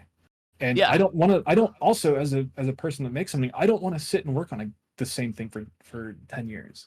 Like, I don't want it to be in it's sometimes okay for things to fade away and to be remembered fondly. And I think that, like, I don't see that changing in my mind anytime soon. Like I don't see a value in screwing people out of their time. So yeah, I remember that came out when Overwatch. It was their loot crate system. They hired and I'm willing to be proven wrong here, and I could be totally off base. But if I remember correctly, it was they hired a psychologist to try and make Overwatch more addictive. I believe it was either Overwatch or World of Warcraft. I don't remember. Yeah, but I remember reading about it on several articles and just being like, "Well, time to go back into Legion." Yeah. We want to escape, right? Like that is one of the reasons why we play games and read and watch shows, is to like get a little bit of an escape. And so escapism, absolutely. Yeah, I think that's one thing, and then you have like the physiological aspect to like the way it makes you feel. Like I love the feeling of like getting through a gnarly boss, man. Like the relief that gives me, or like tearing through doing some blind reads in Kaizo feels really, really good. Like there's nothing really that quite compares. And Kaizo in particular, I could talk about Kaizo forever, but we've still got. You said you got a hard cutoff at 3:30. Yeah. What got you into Mario? Well, like, how'd you find Twitch? Like, yeah, let's, dude. We've been talking so much about so much bullshit. What got you to Twitch? What got me to Twitch was I saw Invictus at GDQ, and I had been on Twitch. My account is like from 2014 or something. I had been on and off. I had an account from Justin TV, and I never really used it because I was just like, I don't really want to watch other people playing games. I really didn't get it. Like, I didn't understand like the social element that is like so important. And I think I started watching like Dode, and I started watching Grand Pooh Bear and Barb, and like all the and you. I remember seeing you at GDQ, and that's how I found out about you. And then I mean, that was my main exposure to it. And then I really just started following along with the level design in Kaizo because I was just so interested in how something with such a tight option state space, like in any given moment, like you have to really, I thought it was really interesting how they could take a game that has really wide open options, like you have spatially open options, you have items that you can grab, how they could compact it down into like something so tight. And I thought that was like, it would change the game entirely, right? 100%. Yeah. So I thought that was like fascinating, and I just loved seeing the way it flowed. It was like very, very satisfying to watch, and it was also very satisfying to see how people like figured it out too. Yeah. So, and then Noitza came out, and I really came to Twitch when Noitza came out because I wanted to see that game. I wanted to see what people were doing, and that was a cool experience because back then, like when it first came, I bought it like the day it came out, and I had been playing it since then. And back then, like Steve like would show up in the first temple like basically every time. Like you couldn't really not anger the gods. So like people were just trying to, it was hard, and it was fun because people were like discovering the wand crafting, and like when chainsaw wrapping was figured out, people were like, oh my gosh, this like changes how we build stuff. And then from there it just spiraled out to like the meta that's like the stuff that's going on now, and even now it's still changing. I don't know, it was really cool to like follow along and to keep learning, and it was like learning in real time, and then sharing that with people was so cool. And that was a pretty awesome time. Sounds like a speedrunning scene. What was that? Sounds like a speedrunning scene. Yeah, of everyone like discovering new things, then sharing with other people. Yeah, at least a healthy speedrunning scene anyway. Yeah, it was really, really cool. But what about you? What brought you to Twitch? Me and my now brother-in-law used to make fucked up Mario Maker levels for each other. Okay. And we would send them back and forth. And then I started getting like recommended like Carl Sagan and Ryukar and Pooh. And then I came to Twitch, started watching Pooh. And all I did was watch Grand Pooh Bear for a long time. And then I found Barb. And this is before Barb was even partnered. He had like 50 people watching him play Smash Brothers. That was, oh my gosh. Yeah. And then I remember watching Grand Pooh Bear play Breath of the Wild while I was doing my first playthrough of Breath of the Wild. Okay. And that was like so cool to me. Like I was experiencing it while watching someone else do it, and like have like the same shock and awe kind of, you know, moments because I loved the game so much. And then it was like, all right, you know, streaming seems pretty cool. And then one day, Caitlin, she came home with a Elgato game capture and a webcam, and she's like, you've been watching streams so much, just start doing it yourself. And she just brought it, and she just like, all right, fine. And then my first stream was taking a chicken again, and didn't work. The chicken despawned. I spent legitimately 5 hours trying to bring a chicken again, and trying to get through all the guardians, trying to not fly away, man. Not get fucked. And then I finally did, and nothing happened. That's awesome. That's awesome. Like the stuff that you can really kind of stretch out of that game is so cool. That game was really fun to watch the meta evolve. Like, oh my, all of the stasis tricks and like, dude, the evolution. Like when I used to speedrun the game and I was in contention for world record, the world record was 42 minutes. It was 42 minutes and like I want to say 21 seconds or something. It was something like that. And right now the world record's 23 minutes. They shaved 20 minutes off. It's insane. Yeah, it's insane. I learned a trick where if you go into the final fight, and you don't do any of the divine beasts, you have to fight all 4 blights before you fight Ganon. You have to fight them all in a row. And there's a setup where you shoot an arrow as you walk into the scene, and the arrow gets stuck midair where Wind Blight spawns. And this arrow kills him before you even get control of Link. Oh, wow. And it's like Wow. the amount of discovery that they've had in that game is insane. Yeah, that's wild. Yeah. Yeah. That's the beauty of Yeah. like sandbox stuff like that, is that it's just so emergent. Like just Mm-hmm. like 100%. you just like let it go and he knows what's gonna happen. Yeah.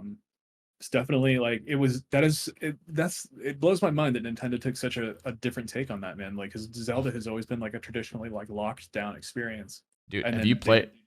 Oh god, I'm sorry. Go ahead. no, go ahead. I was gonna say, have you played Skyward Sword? Not in a really long time. I cannot believe, like, I'm playing through Skyward Sword right now. I cannot believe they went from Skyward Sword to Breath of the Wild. It's like a miracle Breath of the Wild exists. It is a fucking miracle, because I think Skyward Sword so far is kind of like just this pile of shit. Yeah. It is. I don't know. Oh man, I don't know. I was at E3 the year that they announced Skyward Sword, and I remember being like, "Cool, a new Zelda." And then, like in the demo booth, like they had you doing like the bowling thing, and I was like, "Oh, okay." Like they're bowling the bombs, right? And I was like, "Okay, Yeah. all right." What do you want from me, man? Like, Yeah. I don't want to move my hands. Like, can I just? Yeah. Dude, do they not know anything about gamers? People want to sit down and not fucking move. Yeah.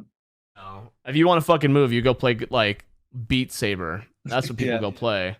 Or DDR. They don't fucking. Yeah, I don't know. Yeah. Oh. Yeah.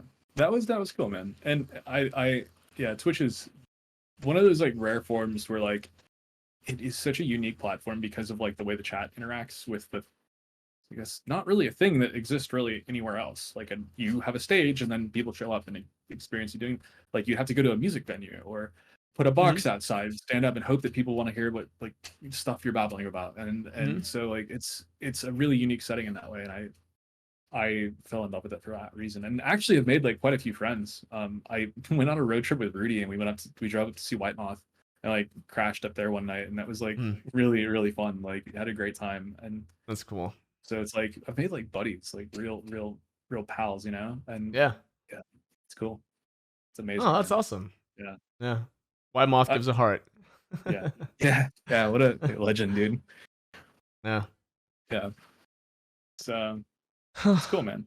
Yeah.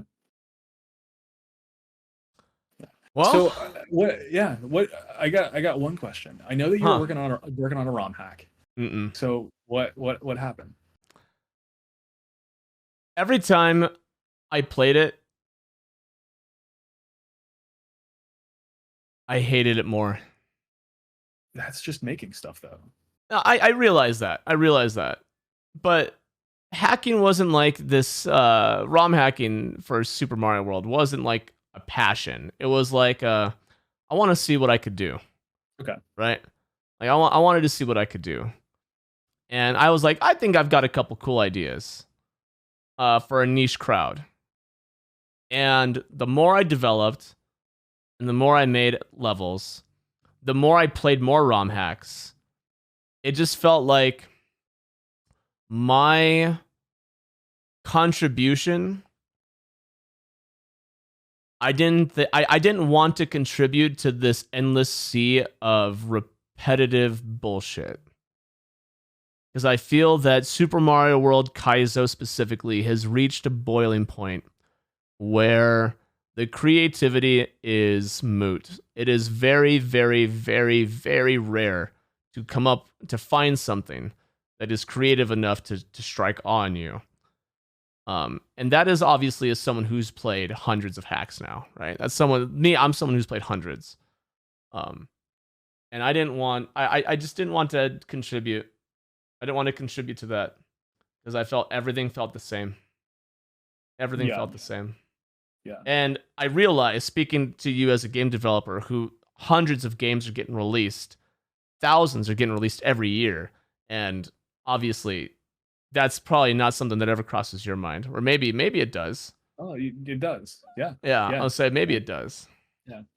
And even that moment where I'm like, there's that pull to like do something really innovative, and then there's like the pull to do what has been done but really well. And I think that's back down to constraints again. Like you know the engine really well front and back, right? It's not like you would just be throwing something together. Like I think the value that you would have is like there's perspective, and then making something that like uses what's there Mm. really well. And Mm. that is where like I'm not necessarily worried about like doing something necessarily new, because it doesn't need to be new to be good. Mm. And 100%. and so I try to keep that in the back of my mind. And I've been working on something on and off, and I think you actually played some of what I was working on. I did. Yep. And it's like I want to keep it vanilla. Like I think that's great. That's the constraint. I think we were talking about that earlier, is design constraints. And 100%.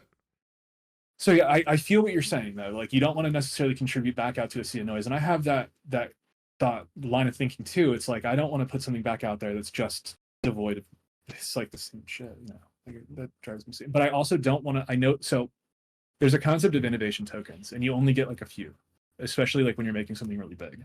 So you can't, the innovation token is like, I want to do this feature that nobody's really seen before, or like I want to have this method of input that's really novel.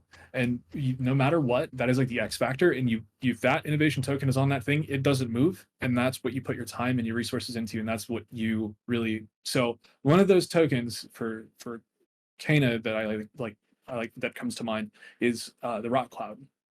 Like having that on the battlefield was really hard to nail. And we at a few times I remember it was just like the discussion was just like, this isn't working, dude. Like this isn't working. And like we wanted that because it did make the combat feel a little different. And then Astral Chain did it. And Astral Chain did such a good job with it. Like I don't know if you played it, but I've never played Astral Chain. So good, dude. It's super cool. Like I think you'd dig it.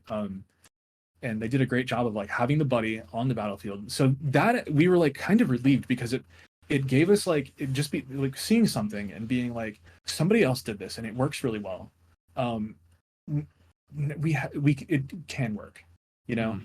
So yeah, jumping on the innovation stuff, it's like using a custom ASM. It's like, is this really like, the ASM's cool, but like I've got to do something neat with it now. Like I've got to make a nice level with it. So it's like we can have the thing on the field, but now we have to make some good combat encounters with it. Like, so. And you know, it's funny because no one has asked me about like my Kaizo levels that I created or anything, and so I'm like sitting here like thinking about it, and I'm like, you know, I mean, why wouldn't I just want to contribute to the noise? Like, who cares? You know, just put it out there anyway. And I was thinking about it. I think I'm a very I don't know if selfish is the right word.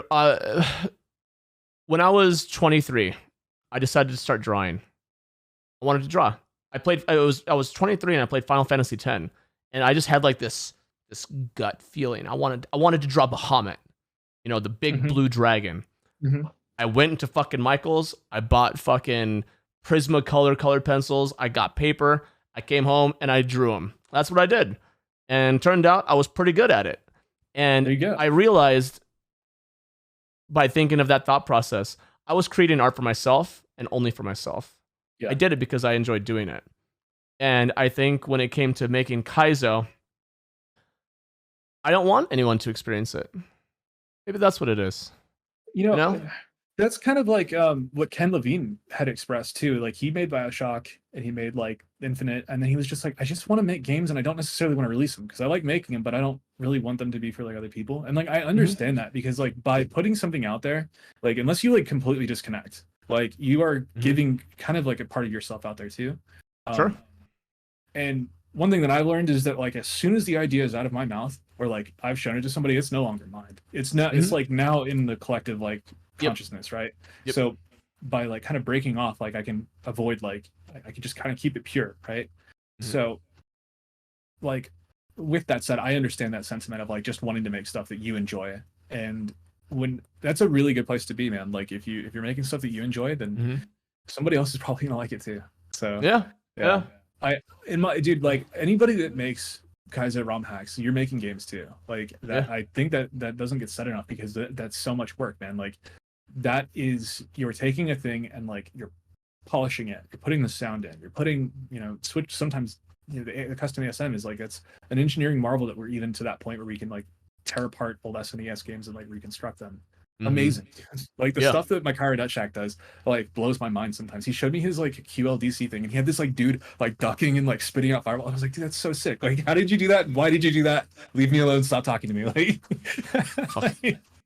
Like it's wild, man. Like but all of that stuff is like, yeah, it's making games. And like Raspberry, Mhm. he dropped a hack that was really cool. And I remember talking to them, like hearing them, they're like, it's finally done. And it's like it is a Mhm. labor. And Pixel Nine Tails also is going through it. It's like it's really laborious, man. Like, and it's like I Yeah. get to sit with buddies that are also making Kaizo stuff, and it's like, yeah, we're all the same, you know, we're all making games, we're all making content, like, and it's like we're all in that direction, you know, and it's Mhm. nice to have compete like pals, you know, like arm in arm, you know, as we Yeah. march into the future. Yeah. I don't know.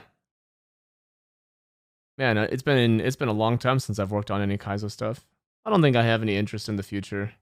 Yeah. Yeah. Yeah. I've pretty much distanced myself from like that whole community. Pretty hard. I mean, I've only been playing Kaizo because I've actually I've actually been missing playing Mario. I'll say it out loud. I've missed playing Mario. It's been 6 months, all right? Yeah. I fucking had a 6 month detox and I miss playing it. I miss playing Yeah. it. Yeah. You know? Yeah, especially some of the cool shit I've played. Like the hack I'm playing right now, Fourth Chamber. The entire thing is a love letter to Sekiro. It Yeah. is so fucking cool. Yeah. It's That so what an fucking cool. awesome game, dude. Like I saw the Yeah. intro to that and I was like, dude, it has like scrolling text. Like that's so cool. Yeah. And it's like, dude, what a creative thing to like really skin it to have like that, dude. Yep. Mind blowing, dude. Yep. Like finding that little dojo and like just that first room is like Yeah. so cool. Like Yeah. Yeah. Seeing the little statue. awesome. Yeah. Like super cool, man. Like just vision and then accomplishing the vision and pushing on it and Uh, yeah. Stuff is really motivating, honestly, for me to see that stuff. I'm like, dude, like yeah. awesome. So cool. I don't think I'll ever create. Not for Lunar Magic. I'm more my creative endeavors are now being utilized for my stream. That's what I want to use it for. Yeah, I think My creative this is a creative space. output here, and I Yeah, dig this. I think this is a really exactly. awesome. Yeah. Yeah. Yeah. Yeah. Yeah. So you gonna play Hacker's Dreams or what? No. Oh. No. That No. looks I would rather go marry Courtney Love, dude. I'm good. okay. Okay. Yeah. Yeah, it looks I'm gnarly. good. Yeah. Yeah. No. If you want to go watch Third Wall play it, he has to put major photosensitivity warning because the final boss is literally just this very creative thing. All right. All right. Yeah, And I that's saw just it, and I the logic was kind of cool. I heard when he explained how it worked. I was like, oh, okay. There's there's some sense to it. And I was like, okay. maybe Very maybe it's just like too in the future, you know, like he's yeah. like 20 years ahead of his time. Yeah. Bloodlust, the guy who made it. Yeah. Yeah. Yeah. That's a smart dude there. Like, yeah. Bloodlust is a clever dude. Yeah. Oh. I'm sitting here like I have a piece of art that I have that it was like the last drawing I ever did. I haven't drawn since. I'm like, oh yeah. Yeah. Where is it? Let's see it. Oh, you haven't seen it? Holy shit, Yeah. dude. Wow. Yeah. This is the That's last drawing I've done. that's Yeah. insane, man. That's really cool. I think I like when you look it up close, I'm sure it doesn't look as good, but I'm pretty proud of this one. Yeah. Dude, everything when you look at it up close doesn't Oh look yeah, good. yeah. Like, I know. really It's good, man. it's like you're your own worst critic kind of thing. Yeah. Yeah. Yeah. Looks great though. Oh yeah, thank It's really you. cool, man. Yeah, and I'm like looking at that. And I'm like, yeah, I did that because I wanted to do it. Yeah. You know. Yeah. Yeah, I think I don't remember who it was. It's like, why did he climb that mountain? He's like, because it was there. Like, Yep. yeah. Why did I do something? Because it was there. Did you know when someone climbs Mount Everest, they see the frozen corpses of the people who failed along the way? Yeah, I have heard that. Yeah. It's wild. Yeah, that's pretty gnarly. Yeah. Talk about being on the limits of potential, right? Like being at the very physical limit, right? Yeah. Like, yeah. And nobody will go get those bodies, man. Like that's wild. Yeah. Hmm. You know. Well, yeah. Oh, no, go ahead. Yeah. I was gonna say it's like I've been getting out more, and I have really enjoyed like getting out and being. I hate to say this, but like away from machines a little bit, like away from computer, Disconnecting. a little disconnected, man. Like I hate to say this, but it's It's kind of smooth, man. Dude, Like, the world is pretty cool when you like get away from the computer and the yeah, phone. yeah. Yeah. It's like Yeah. raining outside right now, and I'm like, I've been hearing it pouring down rain this entire time. I'm like, holy shit! I forgot you're not far from me. yeah. Oh. I'm in. I actually like I'm across the street from the ocean, so it's so cool to like get out, poke out, and be like, there it is, man. Like, Huh? all like the infinite, like unknown. That like, yeah. It's just the world is so full of potential, like all the time. So, but yeah, I've been actually tonight. I'm going off on an adventure for the weekend, so it's like, Oh, nice. yeah, I'm pretty I've just excited. been taking care of my son. Yeah, yeah, That's forced me to disconnect. dude, It's yeah, forced me to disconnect. yeah. I took like a month off, like no phone, no nothing, and the first like few days, and I mean no phone, no nothing. I couldn't get it if I wanted to, and the first few days were rough, and then I got used to it, and Yeah. like I started reading again, and I started like writing and drawing, and I was like, oh, this is what happens when like the information stops flowing in. Like I become a person again. I printed this word on a piece of paper. Yo. Yeah. Yeah. Yeah. You should get Leprechaun printed out and frame it. And that could be, dude, that could be like your totem of just like, this is when people take things too seriously, maybe, you know, you're looking at something and getting frustrated, you're like, man, this doesn't matter. We print stuff on a piece of paper, dude. That's cool. Yeah. Yeah, keeping things in perspective and staying like right sized is pretty important to me. And that's like having little reminders to do that is really good. I've gotten into you know, I know that people like kind of made blow this up as foo-fooey, but I've gotten into yoga, and like, Oh no, it's like it's one of those things that like it slows me down, and like I get to like use all of my body and like kind of connect with my body, and then like I'm now like after that, like I'm like, okay, like in the grand, I'm a thing piloting this thing, and like this thing exists in a broader and greater world. And so like what am I gonna do with this thing today? And like it's I like that. I don't know. Being a little more connected to life and the world is like a blessing. I'm gonna have to bring you on to a whole other podcast because we could sit here and talk about that all fucking day. Yeah. I had a pretty big transformation last year. And it was funny because like I had built up this like persona of like Nathrakus being like this wacky internet guy, and the big part of that kind of like went away in the last year, and it was like I'm gonna just be Tyler, you know, I'm just gonna be Tyler and like be funny when it's right, and then not really worry about who, you know, what people think of me externally. And so yeah, and that was a really important change for me, you know, for me, like that was for me, and so that was pretty cool, and I feel a lot more like grounded and centered a little bit. So not to totally, I mean, definitely tangential, but it all connects into like the process of doing and how output works, and the line of thinking when it comes to like how I connect with people, and even how I approach something like this. It's like I've been thinking about this meeting, this interview in particular, like just talking to you, and like what I was gonna be and who I was gonna, you know, and like maybe overthinking it. Like I mean, I was expecting you to be more shitpostery, but maybe that's part of like we haven't had like a serious conversation in a while, you know, so maybe that's part of the transformation you're discussing is. Yeah. Well, you know, maybe, yeah. I think the shit posting is still in there, and I do stuff that cracks me up still. But like, somebody told me pretty blatantly, it's like who's your audience? Because right now it seems like it's you. And I was like, oh, that one stung. I was like, yeah. I think the audience is me, and like I'm trying to like make myself laugh, and like, and I was like, maybe I shouldn't be just like performing for myself. And that was a good lesson to kind of digest and like take in.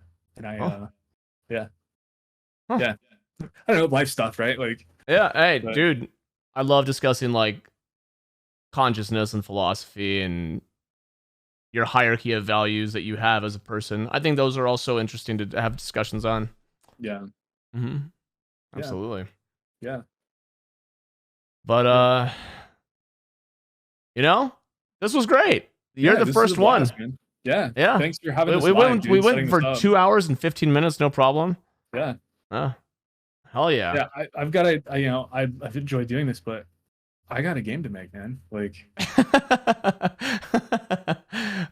do you want to give people like how they can find you if they want to contact you, or yeah, my phone number is 949. no, I mean, like, I don't know, any Yeah. social media that you want to plug or anything, you're more than welcome to, you know, right now. Yeah, I'm at Nathrakus on Twitter. That is generally like I'm reposting like game dev stuff that I think is interesting. You can always DM me on Discord if you ever see me and you want to talk. Like I will respond to everybody. I'm also just like sometimes like but yeah, I don't know. Just hit me up, DMs or wherever. And then on Twitch, I used to stream on occasion, but I've kind of just fallen out of love for doing it. Like the whole, I don't know. I just haven't been playing as many games, to be honest. So, but yeah, that's me, man. Like, Are you going to GDC? I am not going to GDC. Who asked that? Invictus. Okay, no, I'm not going to GDC. I would say no to if I was talking to him. Yeah, GDC is a big one. But no, I'm not going this year. I used to go to GDC. It's pretty fun. But I don't know. I like to hang out now. Be local. Yeah, so, for sure, dude. Yeah. It was a pleasure. I definitely want to have you on in the future if you're down again. Yeah. Oh, absolutely, man. Anytime. Yeah. Cool. Yeah. All right, dude. Take care. I'm going to be doing more of these. I've got Dr. Cox lined up. I've got a drummer to some metal bands, multiple metal bands. And I've got a couple other people that I'm going to keep secret.